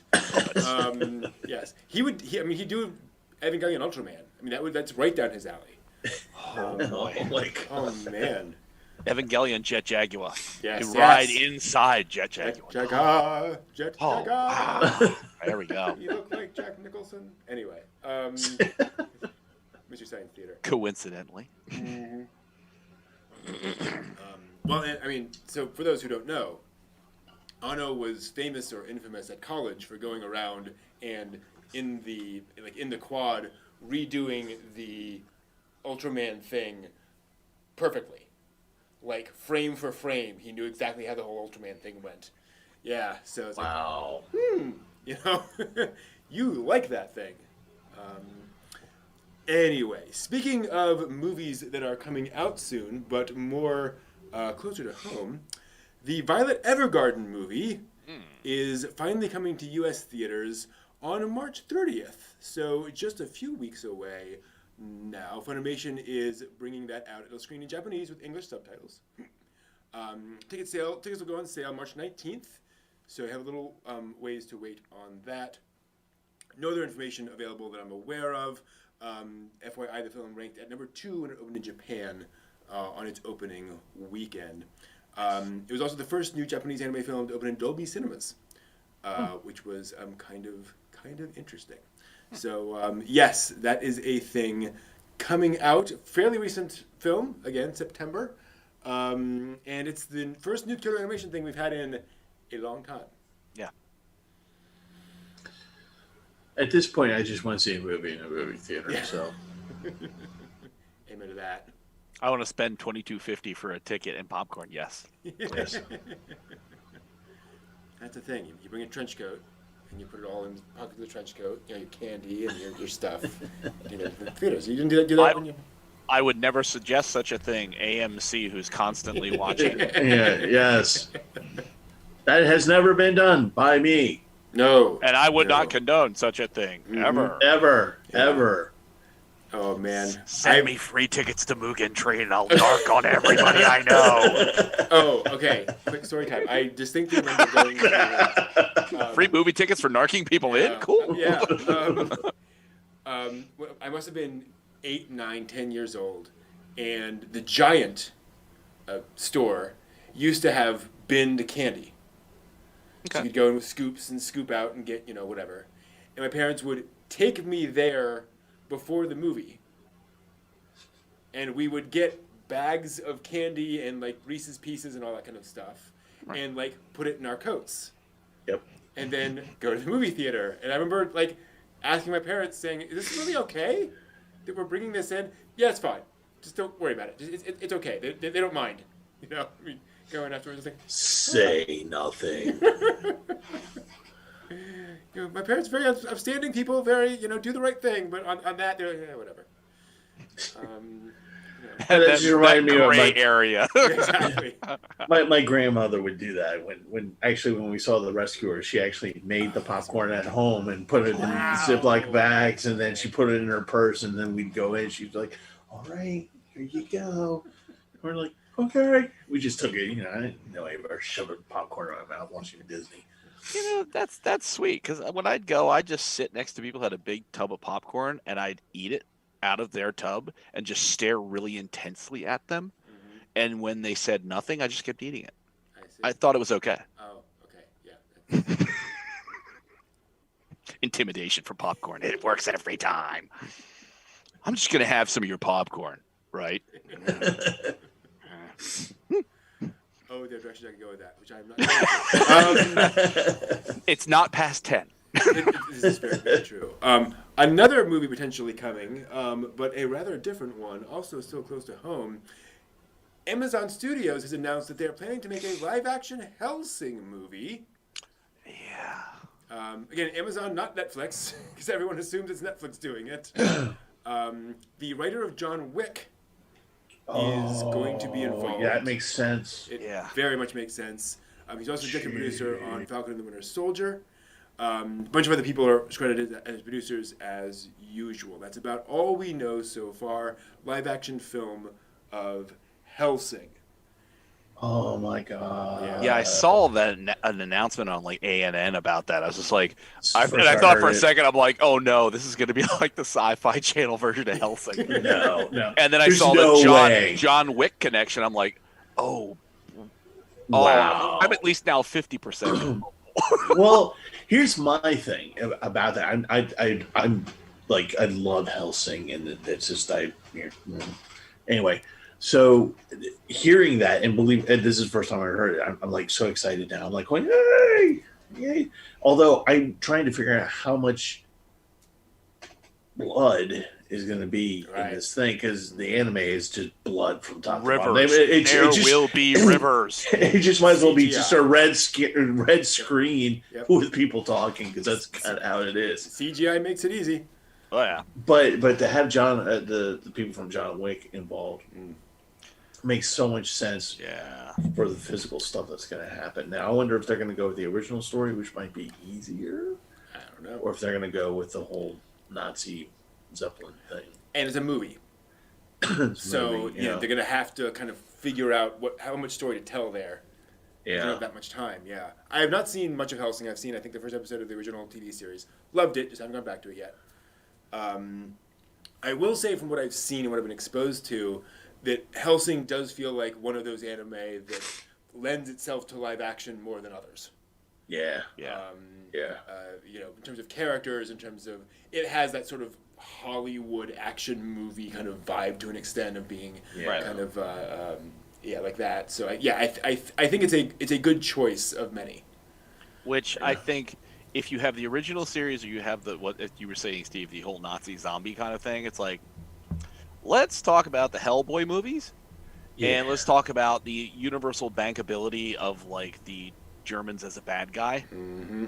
So that wouldn't surprise me if that was the vein they took, because like we're talking Hollywood, we're talking box office, we're talking, let's do something that people can lock into one part of this while we're introducing a new franchise to them. So, But here's the thing, though: this isn't Hollywood. It's Amazon. It's Amazon. But it's still a Hollywood machine. Yeah, no, I take your point. But it is interesting that Amazon, because Amazon's big thing has been doing long series. It's been doing, Man in the High Castle, things like that. Maisie, all that stuff. Which also had Nazis. It also had Nazis. See? You can reuse the uniforms. Yeah, synergy. I'm just surprised Amazon. Yeah. Why do they keep doing this? Well, I mean, they did. What was the Will Smith movie that people kind of? Independence Day? No. No, not that far back. Sorry. The orcs in modern world. Oh, Wasn't that name something? The bright what? light something. Let me just see. Bright. Bright, yeah, Bright. Right. That was it. yeah. Let me just double check. See if I'm. It's set in L.A. Will Smith is a cop, and there's Yeah. gang. And instead of gangs, it's gangs of orcs versus elites who are elves, and then there's fairies, and then So, there's basically- magic When the hell wand did this come out? Elves and orcs are white and black. and black. It's Groups. It's a racial. poorly veiled metaphor. Yeah. Poorly Uh, veiled. Yeah. Okay. And it was Netflix actually, so I was wrong. Yeah, Netflix. Yeah. Okay. And that was. We told y'all you need to know. You never People needed reacted to to see that this. movie. Yeah. There was I a would strong imagine. response. I would imagine. Which could probably have driven viewership, but the hate mail must have been monumental. Exactly. So that's the thing. I wouldn't be surprised Netflix doing that because again, fantasy, whatever. Right. But it's interesting that Amazon is taking that on. Yeah, I'm kind of surprised. And this is not. I'm not. A greater diverse participation of sources. These kind of things. That's good. It drives some interesting projects in the market.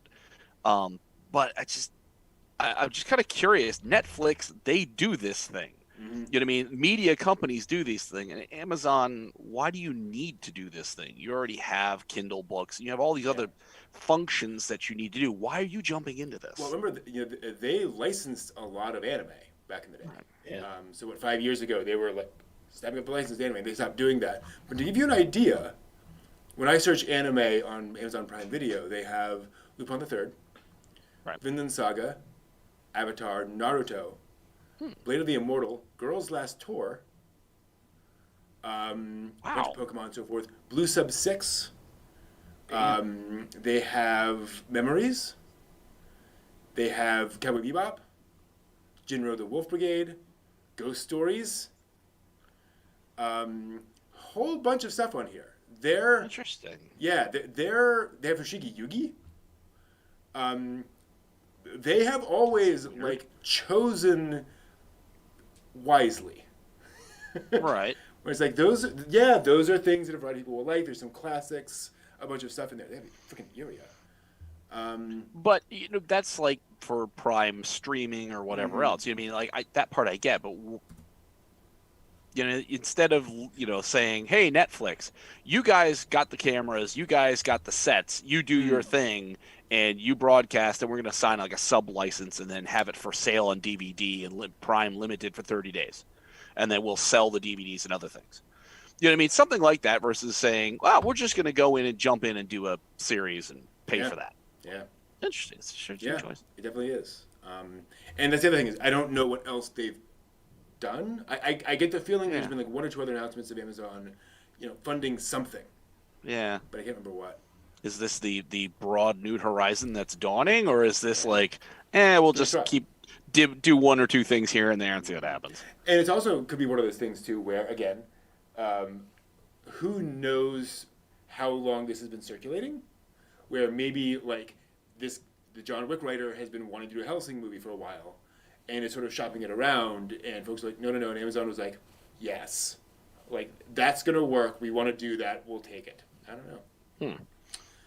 Who knows? Either that or Amazon has a secret otaku base where the 10 most otaku sit and they go, Amazon, you will do this.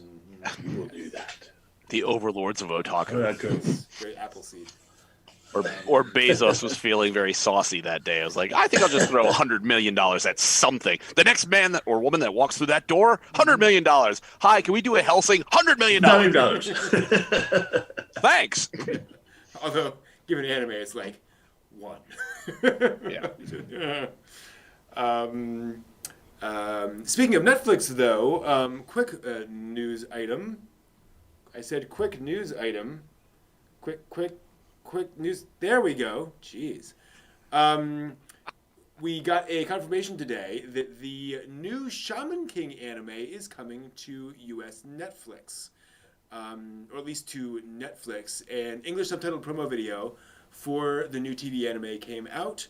It did list that it was coming to Netflix in 2021.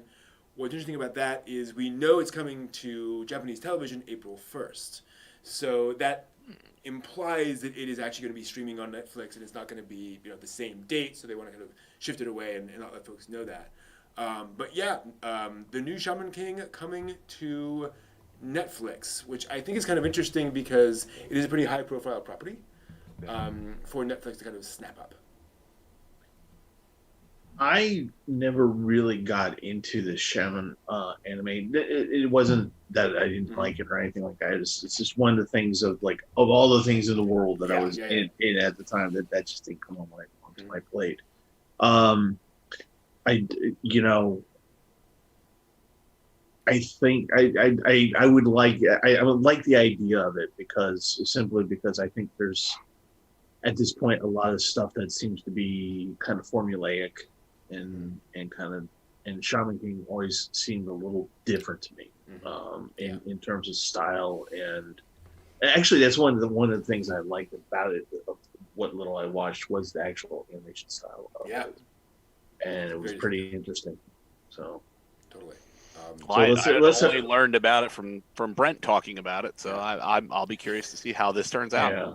That's volumes 1 through 17 on my shelf to give you guys an idea. Yeah, out there. This is a thing I very much enjoyed, and I've always felt it was kind of the lost shonen series that it just kind of came out at the wrong time, didn't find its audience, but really had potential.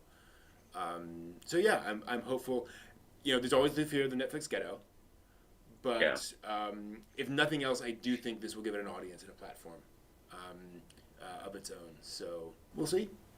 We'll see how it goes. At least it'll be anime and not live action. Yeah, exactly. I'm sorry. I have been scarred by Death Note. Netflix's Death. Fair. I've just very fair. One other news item before we get to all the anime announced this week, and boy, there's a big old list. Hooray! But a news item that will shock absolutely no one. Anime Expo has announced that they are not doing a physical event. The funny thing about this is that the news first broke because an information packet was posted by the Los Angeles Convention and Tourism Development Board of Commissioners. Which basically listed what's coming to the convention center. Oh boy! And they listed that Anime Expo was going to be a virtual event on there. And Anime Expo came out and said, so we're not actually hosting a live event this year. We're going to go all virtual. It's like, That said, they'll do a virtual event over the 4th of July, and the information packet stated that Anime Expo was in the process of signing their license agreement through 2030. So they're pretty committed to the convention center. But yes, and to be clear, the document did not state it was canceled. They just said, basically Anime Expo, parentheses, virtual event, end parentheses, so clearly. And for context, one of the reasons they often have to do this is because sometimes they can still use the physical event to stream from. They can have people on stage and do things from the event. It's just not going to be a open to the public kind of thing. Do their cosplay contest on a stage with people or something? Probably not. No, probably not. It's probably going to be all the releases and then the panels, and then it's going to be an empty room with them up there. You can pull one person on stage, they'll do their thing, they walk off, somebody else can come on, and that's the Well, that's what you do for the cosplay. One cosplayer comes in, gets judged, out you go. You have to stage them though. You have 10,000 people. 10 feet apart, you're fine. Out the door, around the block. There, you could do that. You're absolutely right. There's enough space. That's a good point. Because if you cut out the audience portion of it, you could line everywhere that there would normally be people. You could just line them up and around, get them there 5 seconds in front of the camera with 3 judges socially distant, and then thank you very much. Out the door, we'll call you. Out the door, call you. Bye. We'll text you. Bye. Bye-bye. Bye-bye. It's like Triad. Triad announced, a few weeks ago that they've iced the Triad con that was supposed to be in March. Yep. Otakon, we still don't know what they're going to do. And X is again early July, so we have a little ways to wait. So as far as the Otakon goes, this is kind of the decision that they're waiting for. these are the kind of decisions that they're waiting for. So it's going to be up to Otakon probably within the next. If they're going to shut it down, it'll probably be in the next 2 or 3 weeks that they'll make a decision. Now that Expo is not doing it. Yep. If Comic-Con's also not going to do it, which they're not. Yeah, then Otakon may make a different decision. The convention center as it is now down in DC is being used as a max vaccination site. That in itself doesn't really mean anything in terms of impacting Otakon in any way, shape, or form, as opposed to what it did last year, which was become bed space for COVID infected people. So that's a little bit different. So it's kind of really up to Otakon what they're gonna want to do, but these are things that they're gonna look at because it's just like with theaters. What happened in my theater last year, which is we didn't want to be the first one to cancel, but we didn't want to be the last jerk to go. Okay, fine, we're not gonna do it either. Yeah. But you need somebody big to say we're not gonna do it. It also depends on how much money Otakon has, right? And whether they can afford to do it. Yeah. So we'll see how that all shakes out. Now the upside could be that everyone who was going to go to the expo might turn around and go, Otakon, here's our money. True. Yeah. And who knows? Yeah. If it becomes the one big anime convention of the year, that could be massive. Totally. Oh, everybody would want to be at that. Yeah. But I bet that they would. I don't even know how many people they would allow in. I'm thinking less than 10,000. I don't. They probably have an hourly. You're allowed to be here from like 8 a.m. to noon, then get out. You guys are noon to 4. Oh man, that would suck. Recipe for disaster. Disaster. Right there. Yeah. Boy. Well, it would be a riot. I mean, not a funny riot, like a burning things down and people like punching folks in the face riot. Can you imagine that on CNN and yet another riot, but these people look different? All the bronies fighting. The brothers. Years here. It's interesting. Oh my goodness, we're not sure what the big yellow thing is, or the guy in boxes that says Pocky. We're not sure about that, or apparently the swords are real this year. We oh my gosh, they have a giant. Oh, never mind. Yeah. Why is there a Gundam fighting a Pikachu? That's very weird.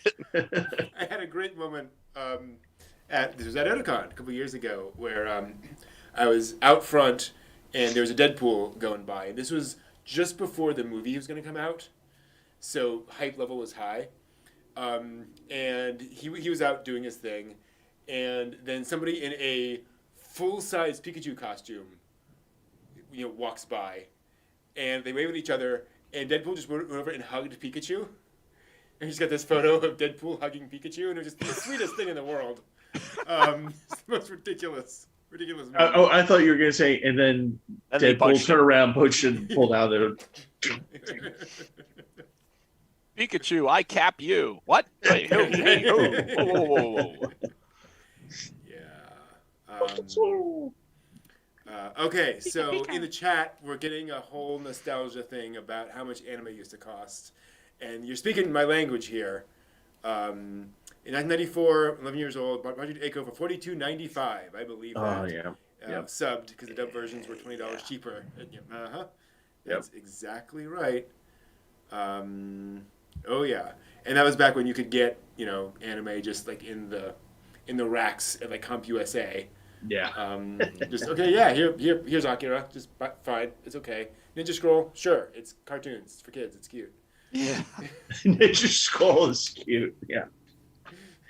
There's snakes. It's like snakes. Warner Brothers. Susie will love this. Go ahead. You like the cartoon stuff, don't you? Here you go. Exactly. 5-year-old Susie. It's like Smurfs. It's totally harmless. Mm-hmm. Okay, sure. She'll learn a lot. Thankfully, I never saw some of the more adult stuff there, but I saw some stuff from like, I would not show that to kids. Anyway. Mind game. Yeah. Wow. Yeah, absolutely. Yeah, subs were definitely more expensive. Usually about $10, $5-10.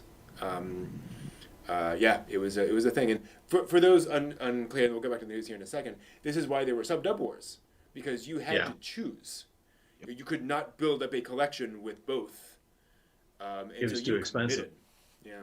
It was too expensive. And Yeah, the money you would save on getting the dubs, you could, a number of things that you bought, you would actually get a sub for the cost of what you had saved. Yeah, so, exactly.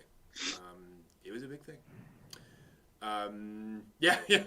Series of $200 and half your shelf. That's exactly right. Yeah. That was the case. In fact, it's not in here anymore. I think I have in the other room a box set of Lotus War, and it's like this big, VHS tapes. It's like it's wow. huge. A friend of mine gave it to me. That's the thing.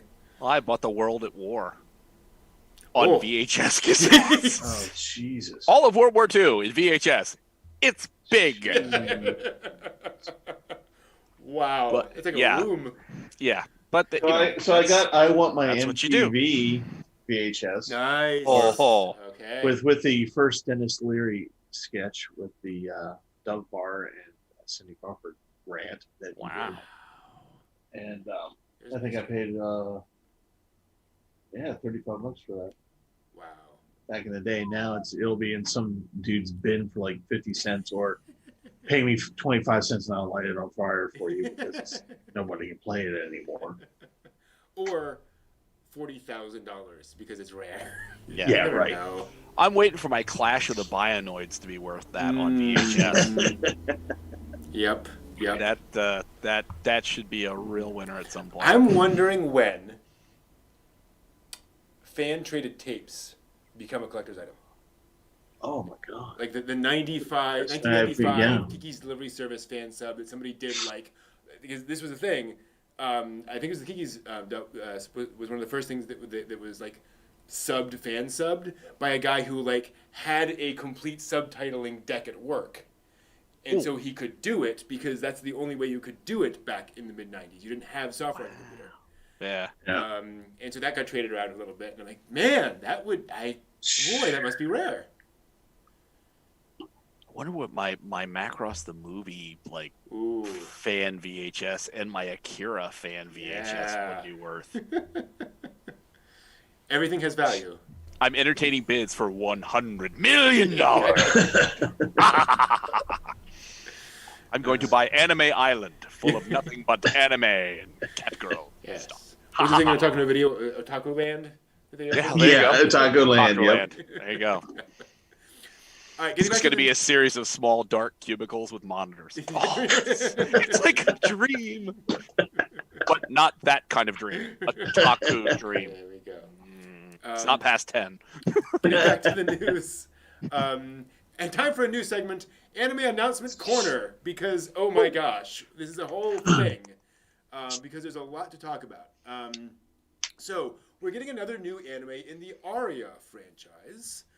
Those familiar with Aria the Natural, Aria all the other things. This is the 15th anniversary of Aria, and so I think it may have been last year moving into this year.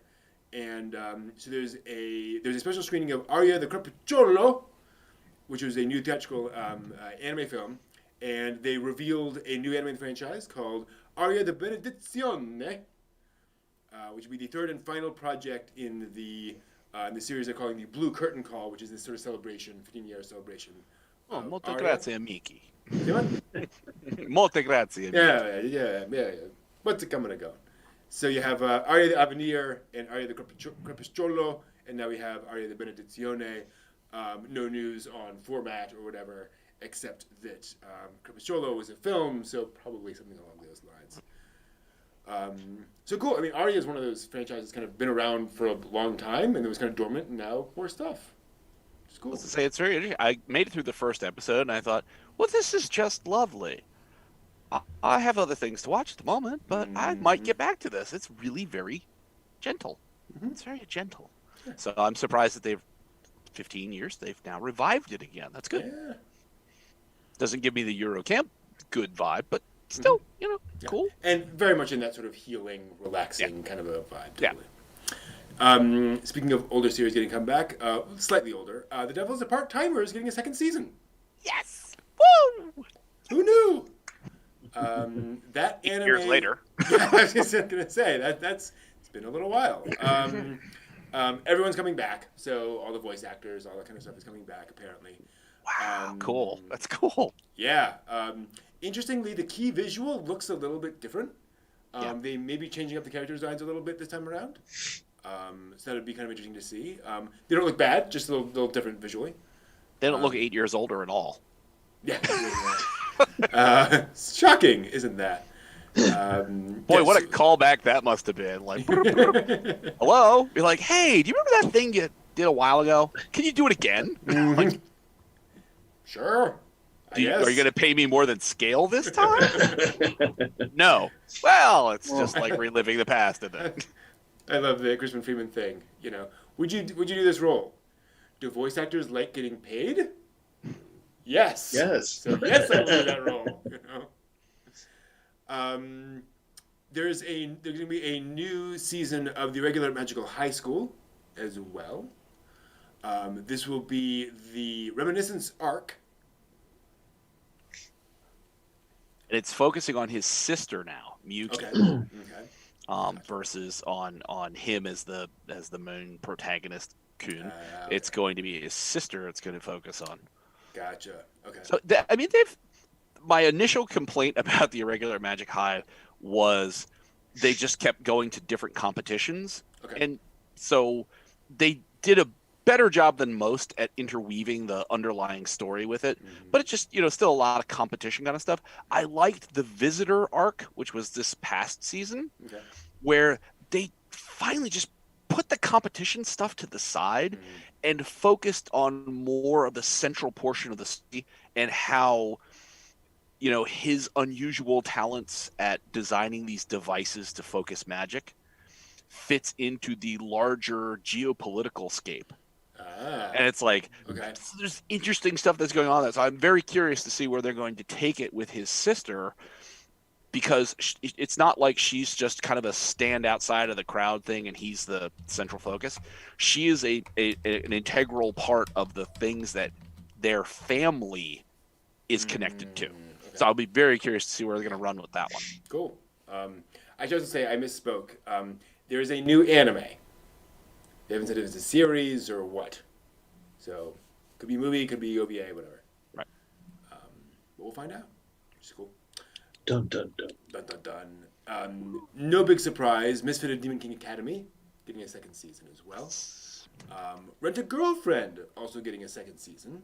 Yeah, I heard that. Which I didn't think that was popular enough to get a second season, but Well, it's the refund season.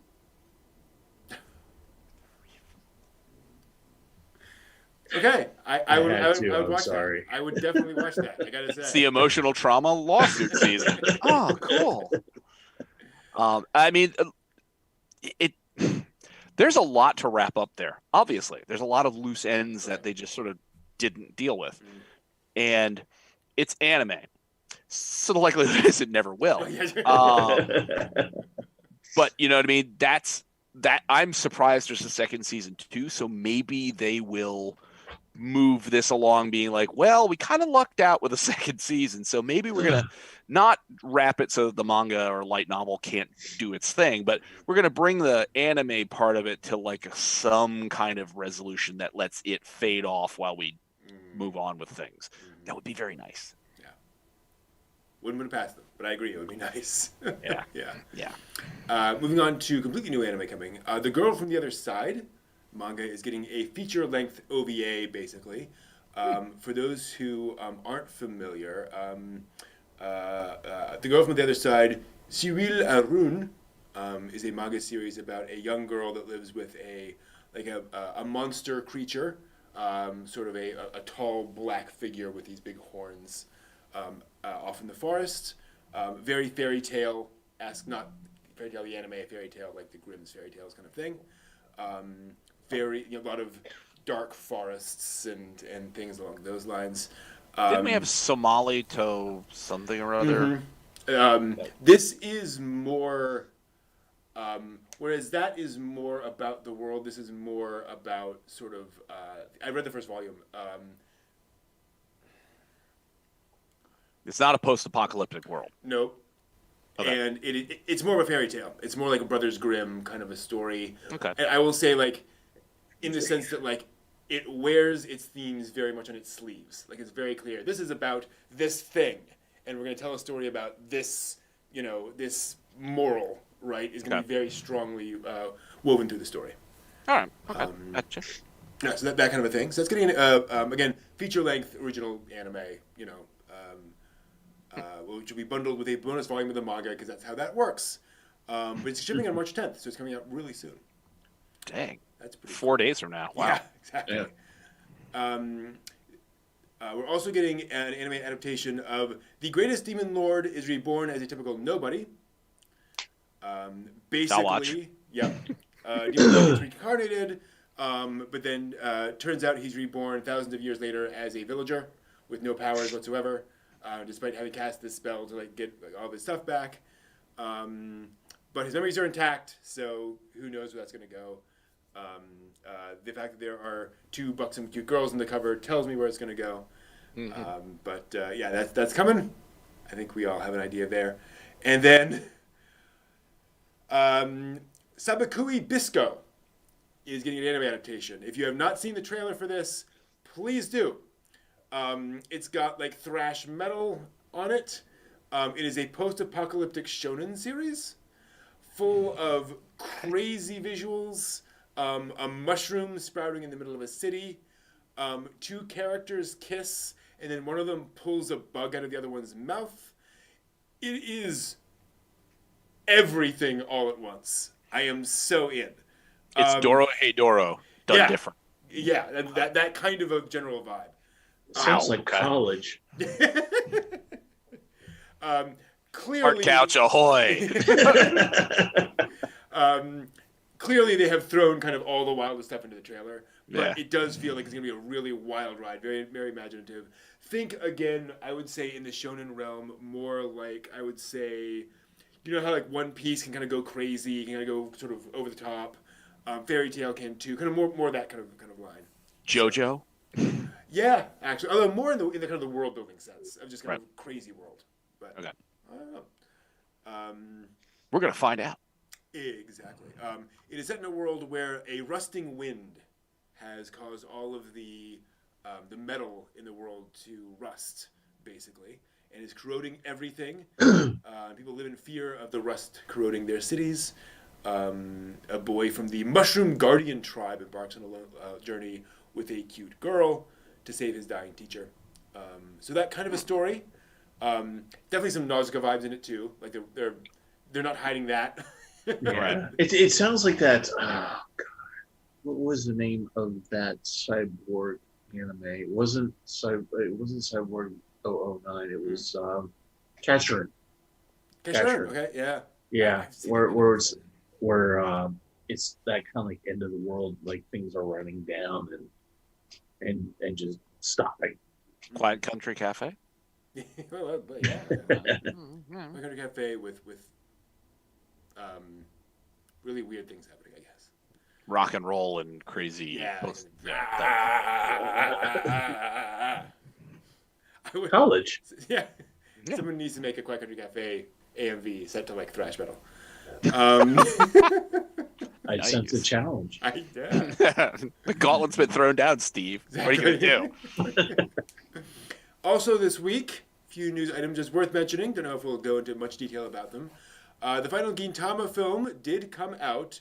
It is called Gintama: The Final Film, and it earned $16.3 million on its opening weekend. Very nice, which is a franchise record for Gintama. Did very, very well. Shinji Takeuchi, the character designer, chief animation director, drew an illustration in celebration of the milestone, opening number 1 in Japan on January 8th, and finally ending Mugen Train's 12 consecutive weekends at number 1 in the box office. Wow. So yeah, that's pretty cool. It is based on the finale of the manga, and is very much that kind of wrap up of the story. Wow. So congratulations, Gintama. Finally, just wanted to mention this because it came across the feed. Kaiju number 8 is a manga series about a working guy who gets the ability to turn into a kaiju, basically. It now has 1 million copies in print, although not all have necessarily sold, as of Thursday's release of the second volume. So it's doing really well. Yes, this is the fastest manga in Shonen Jump Plus, the website, to reach this milestone ever. Wow. And Shueisha has made it clear these are physical copies. You're not counting digital copies, just physical copies. 1 million out there. So yeah, if you're curious, if you like to get ahead of the game on shonen anime coming out, you might want to pick up a copy of Kaiju number 8 because that sounds like something that will get adapted into anime sooner or later. Sounds like a really fun stuff. It was launched last July. Wow. Yep. And this is where we hear about the super secret market plan, like the GameStop thing, where somebody in like Sapporo is like, I'd like to order 1 million copies. Boys, get the warehouse ready. Oh my gosh, they all went out. Yes, to my warehouse. Yeah, we know how this market manipulation works. Exactly. Totally. So that's all the news for the week. Thank you for watching. We will see you all next week. People are talking about laser discs in chat, which is awesome. Yeah. People recommending laser disc players. Good on you. Yeah. I am very lucky that I never got into laser discs because it's a record player of light. Empty my bank account. The fact that they're still out. Absolutely, man. Yeah, the Demon Slayer movie is part of the manga storyline. It's the next chapter of the manga storyline, next chunk of that. So it is definitely moving the storyline forward. Laser discs were no joke. Those were money. Laser discs were around my place. They were like 90. In my area, not cheap. Yeah. But they last forever and forever as long as you have the shelf space for something enormous. Literally. I mean, it's just like imagine being 8 years old at your friend's house. Hey, let's watch whatever. Mm-hmm. Okay, it's over there. Some help here. Well, the thing that always amused me is like the laser disc sleeves looked like record sleeves. Yeah. So the only thing that could come to my mind would be like, I want to listen to Christmas music. Okay, go ahead, put the record on. What is that sound? I put the record on. Oh, you scratched the laser disc. What did you do? Okay, it's all light. Yeah. And light can't be damaged, so it should be fine. Oh, no. I'm sure the technology at the time would find a way to get the scratches out fine. I'm sure it'd be fine. Yeah. If y'all are curious, there's a YouTube channel called Technology Connections that talks about old technology, and they did a series on the CED, which was a very brief format of video on vinyl. Vinyl records that had encoded video on them. Do I remember this? Wow. How much can you encode on like a 78? It was about as good as VHS. But okay, so you could get like an hour worth of about an hour on a vinyl disc. Wow, that's insane. Yeah. It was something they had been working on for a long time, and they released it just as VHS was being released. Finally, which was a bit of a problem. Slightly. And again, the quality was decent, but you could only fit like an hour on them, as I recall. And so you'd have to buy 2 for one movie, which is. It was one of those things where like technology. They were double-sided. You could just flip I think it was half an hour per side. Yeah, and so it was one of those things where, like, technologically amazing that they could actually make this work, but just consumer product, massive failure. Just wrong time, wrong everything. They were basically cartridges, so folks wouldn't mess them up.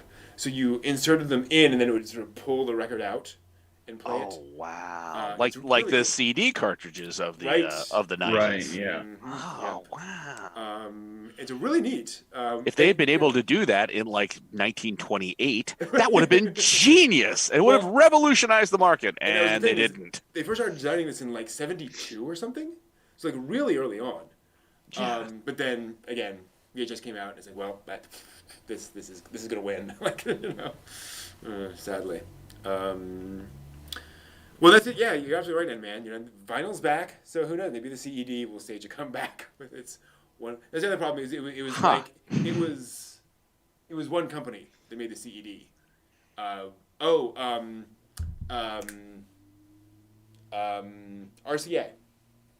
Oh, okay. RCA. Which would make total sense. That makes sense. Yeah. And so they're the only manufacturers of CED technology. I thought it was going to be Sony. Yeah. or Magnet Box or yeah. I didn't realize how many of the VHS brand names were just all Panasonic, or there were only like 3 companies making them. They just had a bunch of different, shell corporations. Basically, yeah. Yeah.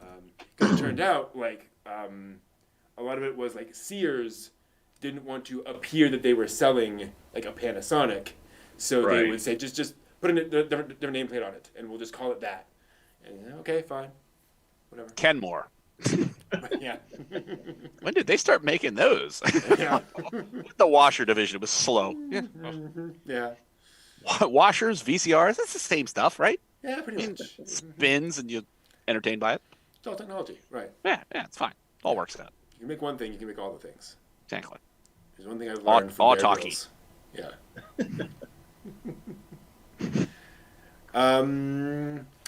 You know what? I'm going to talk about something I like. If we can get this up here. Let me see if I can get this working. Oh, wow. I got to change that a little bit. 1 second. That's a large thing. And that's a bit too large for that. So I just got to move that around a little bit. There we go. Context. I'm going to talk about something. Exactly. It's after 10, so it's all good. It is actually very contextual. Welcome to Brent's Anime Recommendation Corner, where I talk about anime that I just love. And today I'm going to talk about Kaiba. Kaiba is an anime series by Masaaki Yuasa. As far as I know, his first TV anime series. And boy, is it weird. It begins with a young man waking up to find a hole in his chest. And he literally has a hole in his chest. And he lives in a very bizarre world, which he discovers as he explores it. You can see it's very retro. It's very streamlined and stylized. Reminds me a bit of the old Cyborg 009, even the early Astro Boy stuff. But it is visually very weird. Everybody in this world has all their memories, everything that makes up them, sitting in a little cone in their head, which you can pop out and then plug into another body. Yeah, that just works. Which means if you go into a dark alley, someone can pop your little thing out, grab your body, take it somewhere else. Pop your cone. Yeah. It's weird. Oh But Hey, yes. man, my cone's been jacked. Yeah. Oh, no. Give me your cone. Nobody gets her. And so it's the story of this young man figuring out what's going on in this world, why he has a hole in his chest, why he has this weird symbol on his stomach, and what's going on. And obviously there's conspiracy theory, there's conspiracies going on, there's a lot more going on. It's a 12-episode anime series. It's remarkable. It is memorable. There, you see someone popping it right in there. There's a lot going on. There are certainly some more grown-up scenes later on in it, be aware. There's also some stuff dealing with the effects of having disposable bodies, which can be a little bit grotesque at times. And so it's weird because there are times when it really feels like this is, a remade Astro Boy story or something, and it feels very childlike. And then other times when it gets pretty serious. It's a series that hits a lot of range and is just kind of fascinating, and definitely not for everybody. It's a weird one, but if you like experimental films, if you like oddball anime, but if you like things that are made to purpose, where their themes definitely do come together. Kaiba is one of those things. Interesting. I think Kaiba was my first Yuasa, and then Mind Game. Is that your cone? You're just happy to see me? No, we'll just leave it alone. Just leave it alone. Yeah. The implications of that world they definitely deal with. It's like, yeah. Yeah. I think I like your body. Let me pop your cone out. Well, that's a pickup line you should try. It's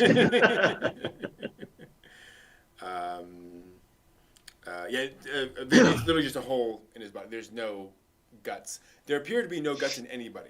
They appear to be just like shells with this cone inserted in the top. Oh. There don't appear to be any Internal organs? Yeah, or at least those aren't depicted that I recall. You just kind of get chopped off, and you don't see like muscles or anything. So I don't know. It's one of the things I like is that some science fiction is willing to say this is a different world, different rules apply. Right. And it very much is that kind of thing where it's just it does not have the same kind of humans that we have here. And it's a 12-episode. 12-episode TV series. Yep. So they sold this to some sponsor, and it's sort of au trait. Okay. Yeah, that's one of the weird things is that it is very much like that. What you saw there is very much the tone and the visual style all the way through. But yeah, it's weird. It's amazing that Johnson's foot powder would have sponsored that. I don't know why. I have to go back and see who the sponsors were on that. Was it just like all sure? Here you go. This guy's stuff is fascinating. Here you go, or is it whatever? Dr. Zoggs. Did I ever tell you guys the story? Have you heard the story of Kevin Smith making Tusk? The movie. Which story? The preview to the story is that on his podcast he heard about an article in the newspaper where somebody said free room and board to anyone who will wear a walrus costume 1 day a month. Yeah, so 1 day a month you have to dress up in this walrus costume for this person's, edification. That was it. And on the podcast he was like, this is a horror movie, right? Like you're going to show up and they're going to sew you into the walrus costume and whatever. Feed you fish all day. Yeah, exactly. Stuff. And so he posted on Twitter that night saying, should I make this movie? Like, should this movie exist? And everyone responded yes. Except for one person who said, I think you should, but in the interest of the democratic process, I voted no. And so he started looking around and saying, "What? I'll write it. Fine. Let me just write the script and see if anything comes out." And he got a script. He managed to write a script about it. He went around and then he tried to find financing for it. Talked about it a little bit, and then he got a call from a financing company who came over and asked him about it and talked about this and where he was with financing and so forth. And he basically said, "Why are you guys here? I'm just curious as to what got you here." And they said, "I'll be honest. We are one of these financing companies that comes in at the end of a movie when they've gone over budget and they need that last $2 million.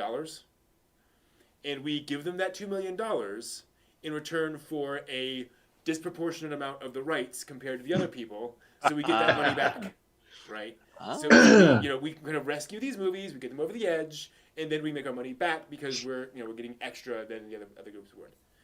Kind of a rescue company, and we happen to have $1.5 million left over in our budget this year, and we heard about this movie, and I'll be honest, I just want to see if you can make it." Well, he made Clerks for 40 grand. Yeah, nothing. Yeah. And they're like, Wow. Can this movie exist? If it does, we kind of want it to exist. Here's $1.5 million. How much it was, I don't know. Wow. But it was literally just financiers saying, "Sure, this seems interesting. Here you go. Here's cash." Very weird. Damn. Weren't we just talking about Jeff Bezos just going, "Here's Yeah. $100 million"? Yeah. So these are literally people going, "Here, have a couple million. make this movie. What? We don't care. We just You want got to see you extra do it. cash. We're doing so good. We got extra money. Here, Yeah. have some. Cool, thanks. It's strange. It's very weird. I like their idea though. It's like, oh yeah, we sweep in like the night on the horse. We're saving these productions, and they're just running you through for all the money. Like, Yep. Yep. And lot they of just- love. Yeah. And this is a very common thing in film, apparently, that a lot of films get to that point. Everyone knows, okay, someone's going to come in and they're going to ask for, 40% of profits, but we can't finish the film without it. Like, we need to. Here's the thing. I completely forgot to check to see History. if there's any anime history this week. So, one moment, please. Please stand by. Yes, exactly. Match game music, please. And we might just freestyle this. Well, here's a little story. No. Sorry. Yeah, we're the right people for that, totally. And tonight's episode comes from Star Wars, the cookbook. There we are. Wow, there's a lot. Do you want to make some chocolate chip Wookiees? Yeah. Well, on the title, it does say Wookiee cookies. There we Wookiee go. cookies? See? Yeah. I had that cookbook. Do I still have the cookbook? I don't think I still have the cookbook. No. Dang it. It's a great cookbook. It's really fun. I'm going to make some Darth potatoes. Yeah. Dun, dun, dun. All right, let's just do it. Let's just do it, ladies and gents. Do the thing. That thing? The thing Exactly. that Let's do the thing. The thing. The thing. Welcome to This Week in Anime History, where we talk about some things that happened this week in anime history. Let us go back, way back, to 1970. Ooh. In March of 1970. You guys familiar with Ashita no Joe or Tomorrow's Joe? Yes, Yeah. very much so. Boxing story. A character in the manga passed away.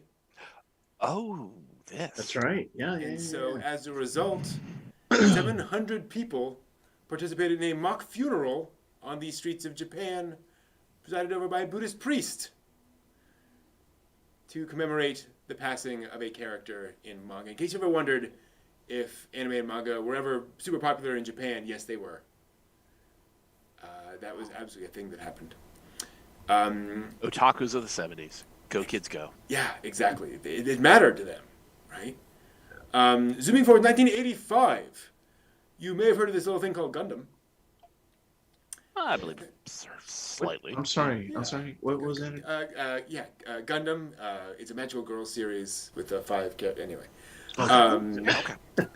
1985 saw the premiere of Zeta Gundam, the second Gundam TV series, which is remarkable for the fact that it is a full 50-episode sequel series to the original Gundam, which was not a thing that happened back then. You did not get a second season. You were basically one and done back in the day. So the fact that Gundam got a full 50-episode sequel told people, oh, this has legs. This is probably going to go somewhere. Yeah, It's fucking 50 little Gundam. episodes. Wow. 50-episode sequel. Yeah. Yeah. And the fact that the original series was cut short. And then they're like, you get the full, you'll be fine. And it was pretty good. And then, interestingly, 2 days later in America,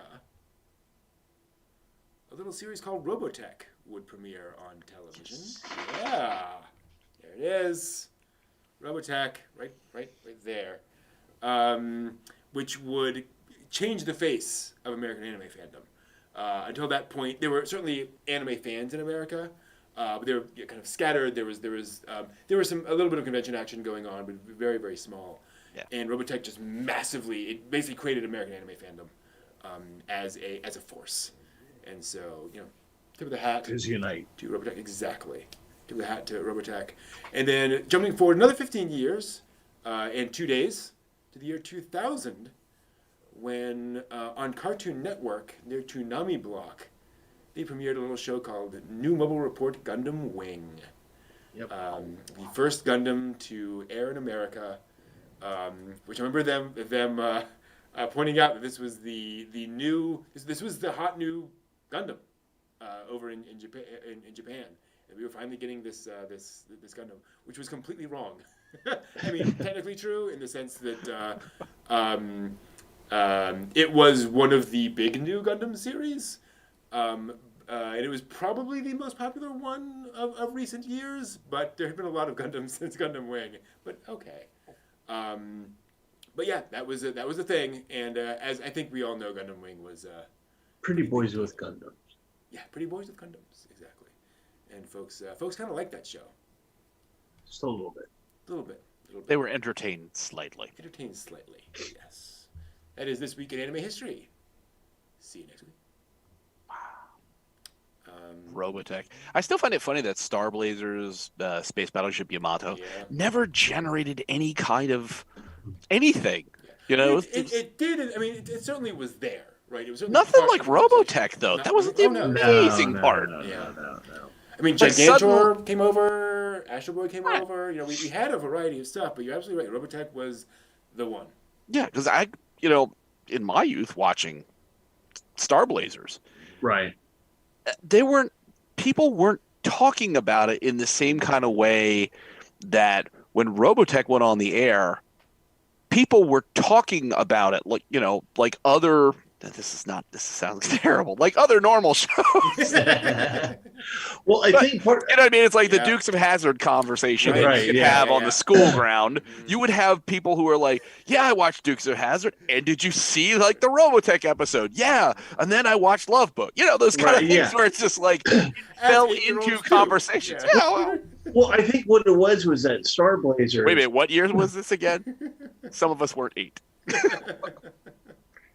Star Blazers at one point was considered a kid show. I mean, when it came on, it was put on an early morning or syndicated UHF channels, right? You know, and that's pretty much it. When Robotech came on, that hit an older audience. Like Star Blazers, I watched when I was I think I was like 4 or 5 years old, and when it was on, right, Channel 20, and but then when Robotech came on, that was like for like those of us who watch Star Blazers, we got this thing. Whoops. Wham. So,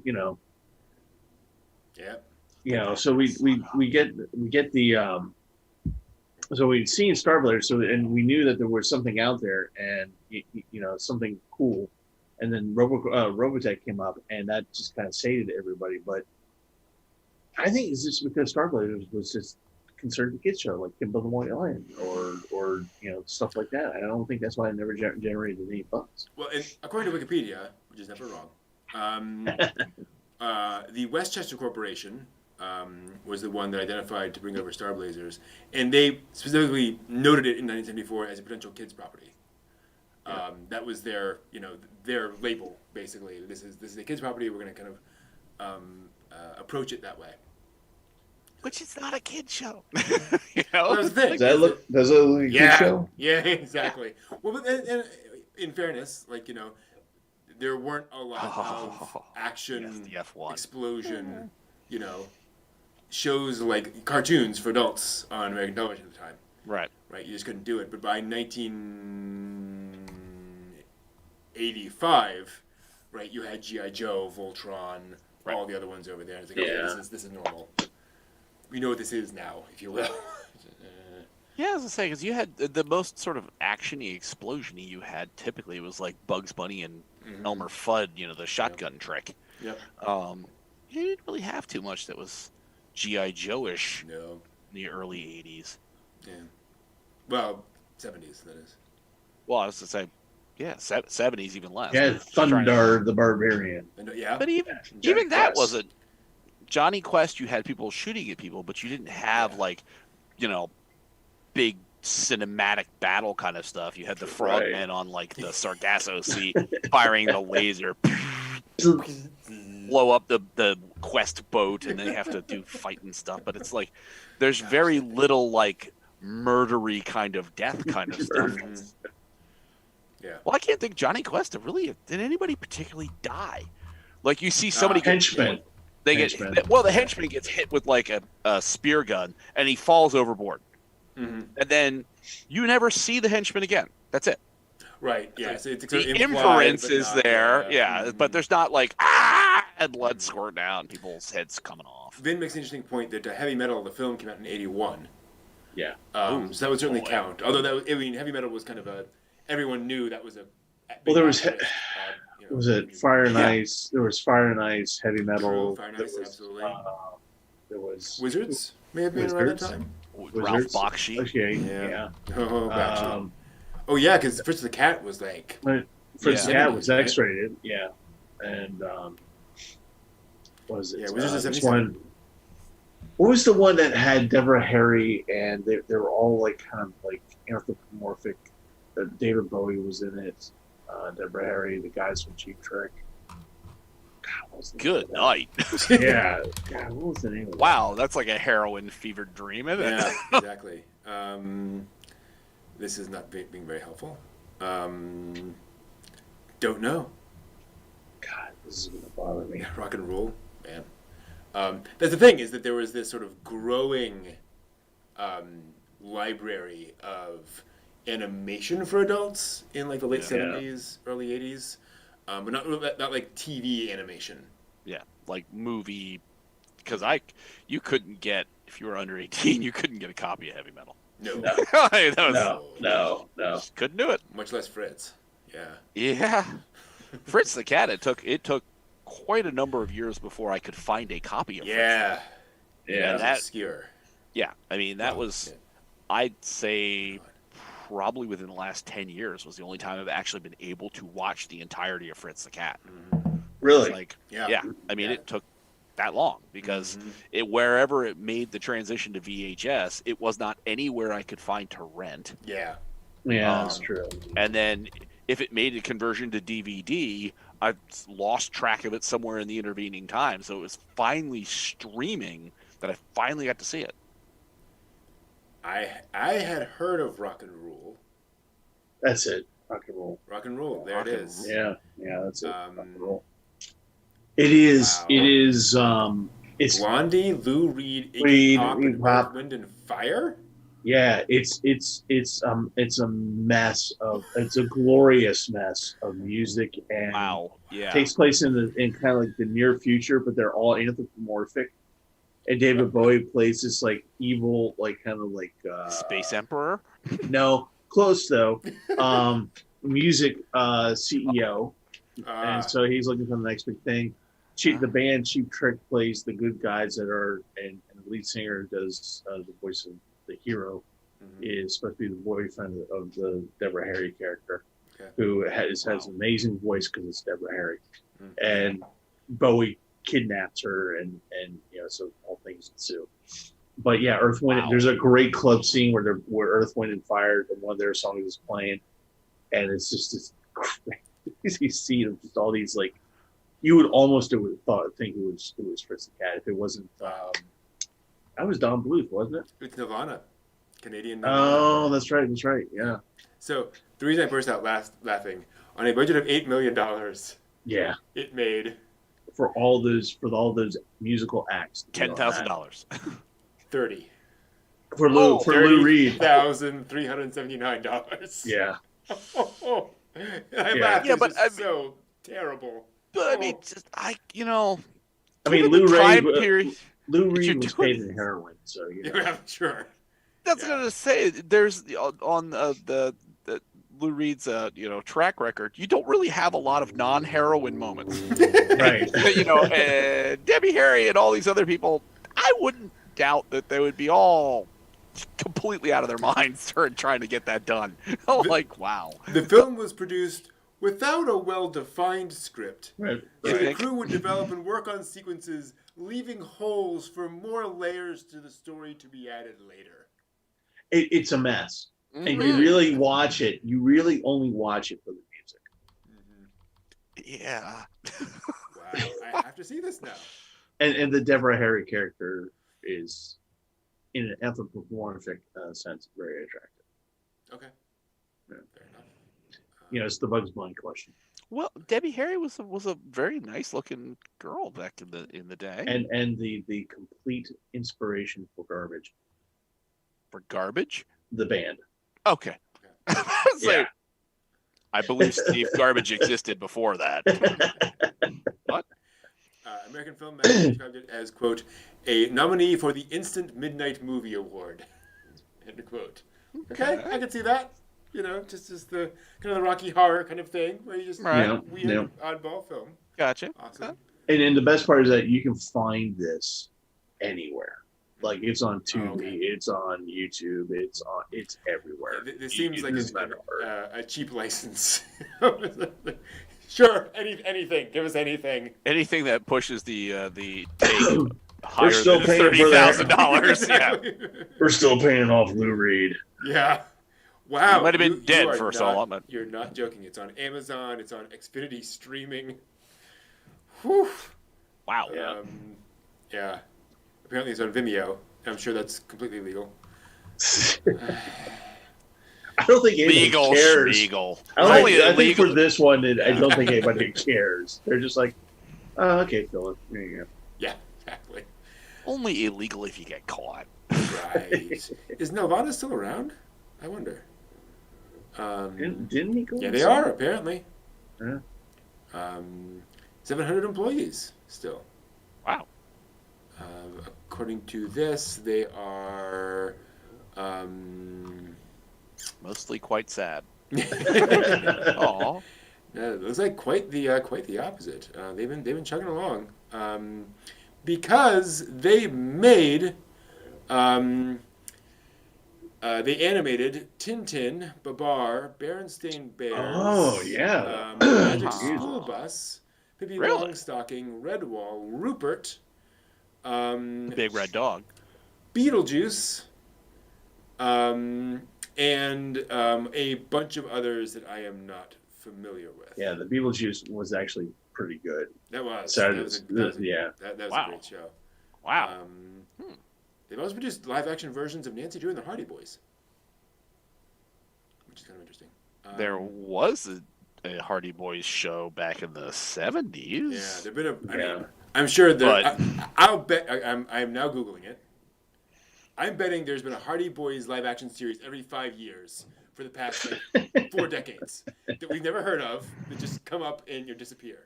And it's in Canada. It's Right, always set It's in in Canada. Let's see here. Books, television. Wow. And I think there was a Nancy Drew. Well, I think it was a made-for-TV movie Nancy Drew in the early 80s. Okay. So there were 2 Hardy Boys TV serials made for Disney starring Tim Considine and Tommy Kirk. Wow. Back in that period, in the mid-50s, in the Mickey Mouse Club. There was a let's see here. There was a pilot in the mid-60s. There was a series. There was a Saturday morning cartoon series made by Filmation from '69 to '71. You got steamrolled by Scooby-Doo. Yeah, I'm sure. Quite possibly, literally. Yeah. There were the Hardy Boys Nancy Drew Mysteries from '77 to '79. There was a '95 TV adaptation called The Hardy Boys, produced by Nelvana in Canada. And there is the Hardy Boys streaming series, released on December 4th, 2020 by Hulu. Really? Yeah, shot in Toronto. Canada. Okay. Yeah, I'm sorry, Ontario. I got that wrong. It follows Frank and Joe Hardy trying to solve mysteries around Bridgeport. All the way back there. I want to know how many 3 Investigators stories there were. Who knows? Oh, I'm still surprised they're making them. I mean, it's shocking in and of itself. But it's there's always more out there than you think there is. I just remember as a kid, my mother liked reading mysteries and stuff, and she had all the Hardy Boy and Nancy Drew hard copy books and stuff. Yeah. Dick Francis and a bunch of Agatha Christie stuff.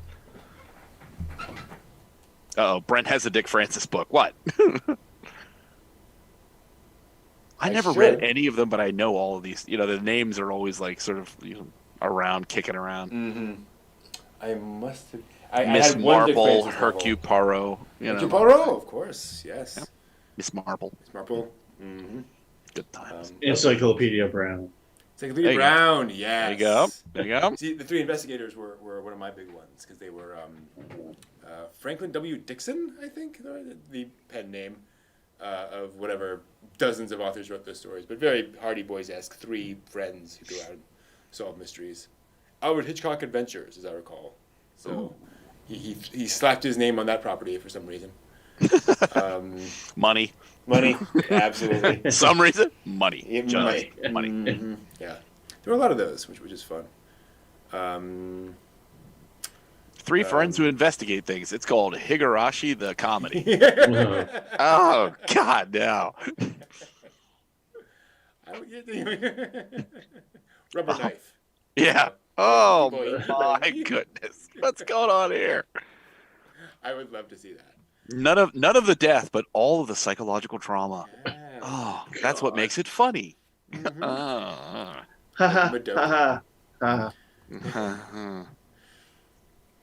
Could you do like a screwball comedy out of Madoka Magica? Oh, I'm sure you can try.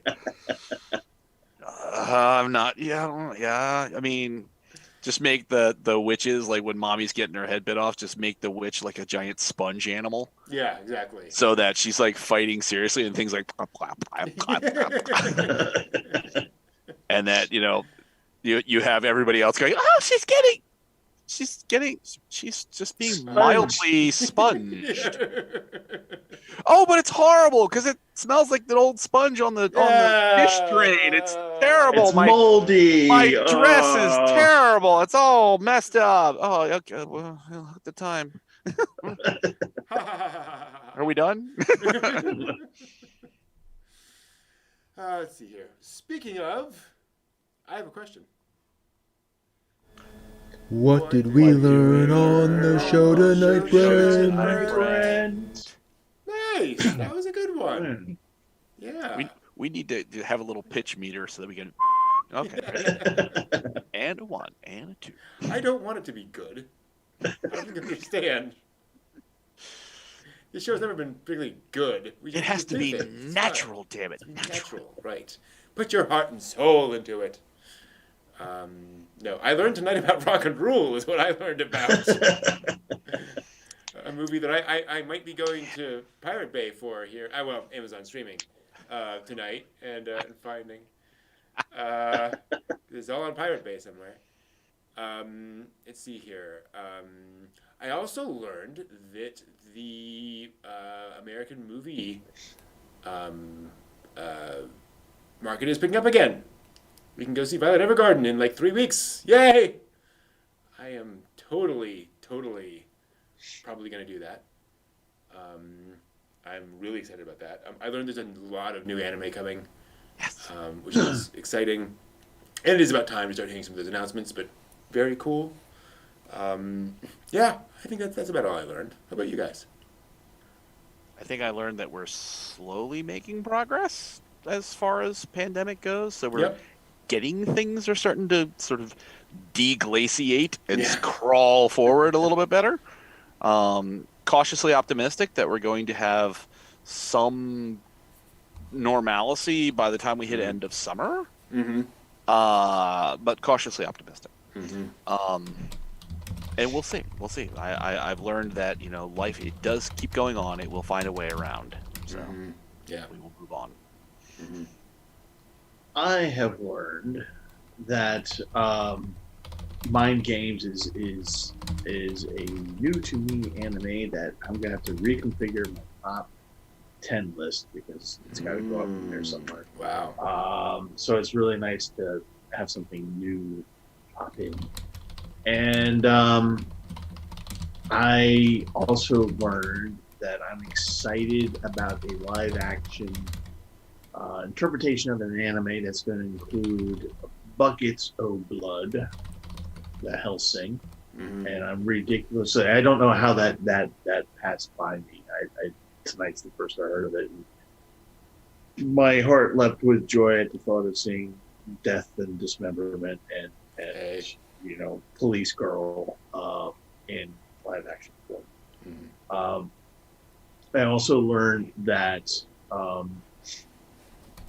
having knowledge of rock and roll is important to me because I think I've only ever watched it drunk, so I'm a little bit surprised to actually remember anything about it. Mhm.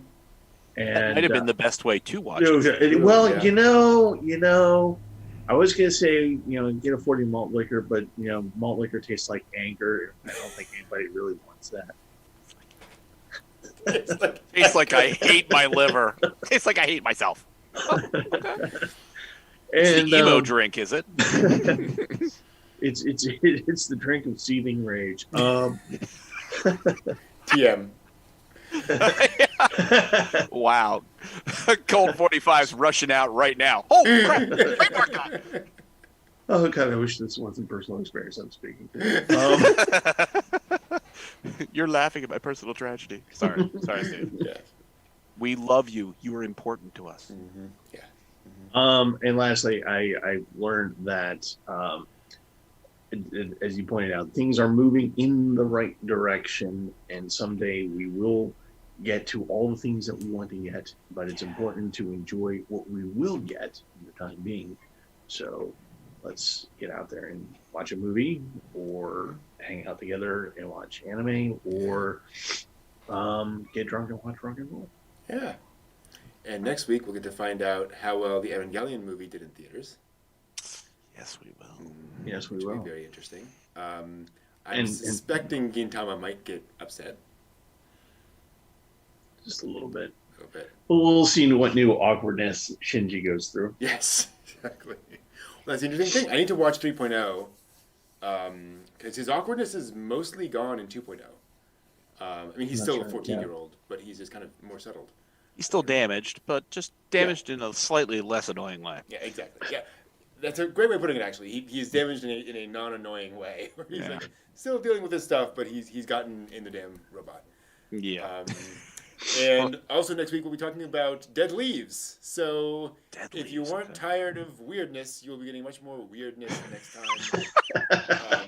Because that is also a trip, although it's more of a it's just its own thing.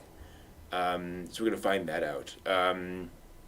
But yes, Manava 3.0 plus 1.0 is coming out on Monday in Japan.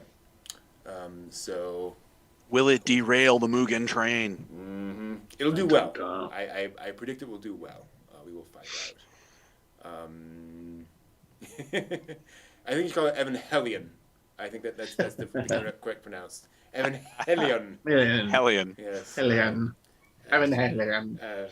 Ano said in an interview in New Type in 1998 that should be called Evangelion. So that's what I'm saying. And then finally, Ed Man's asking me about Mystery Science Theater 3000, which I will never not answer the Mystery Science Theater 3000 question. Which is why they didn't do a lot of animation. And they have said that, like, for anime, they kind of avoid anime, like making fun of anime, because they're not familiar with it. And they just don't know what to make fun of. They don't know what they're tripping over. They don't know who the people are involved. So it's just kind of out of their wheelhouse. They just generally haven't done that. Yeah. Okay, yeah. So Dead Leaves is Trigger before Trigger existed. So it's a pre-Trigger anime. Pre-Trigger. That makes sense. From what I've seen of it, that very much makes sense. So, cool. We are also going to be back next week with a new thing. We are going to be doing our spring season anime draft. Bum, bum, bum. Yes. So we're going to be going in sequence through the anime that's coming out next season, and we will each pick anime from that season that we think will get a high user score on Analyst. And we're going to go through one by one. So I'm going to pick one, and then Steve will pick one, then John will pick one, then I'll pick one, and we'll go all the way through the list. We will not pick anything that is a second or a third season, because we would already have a good idea of how well we'll do. Right.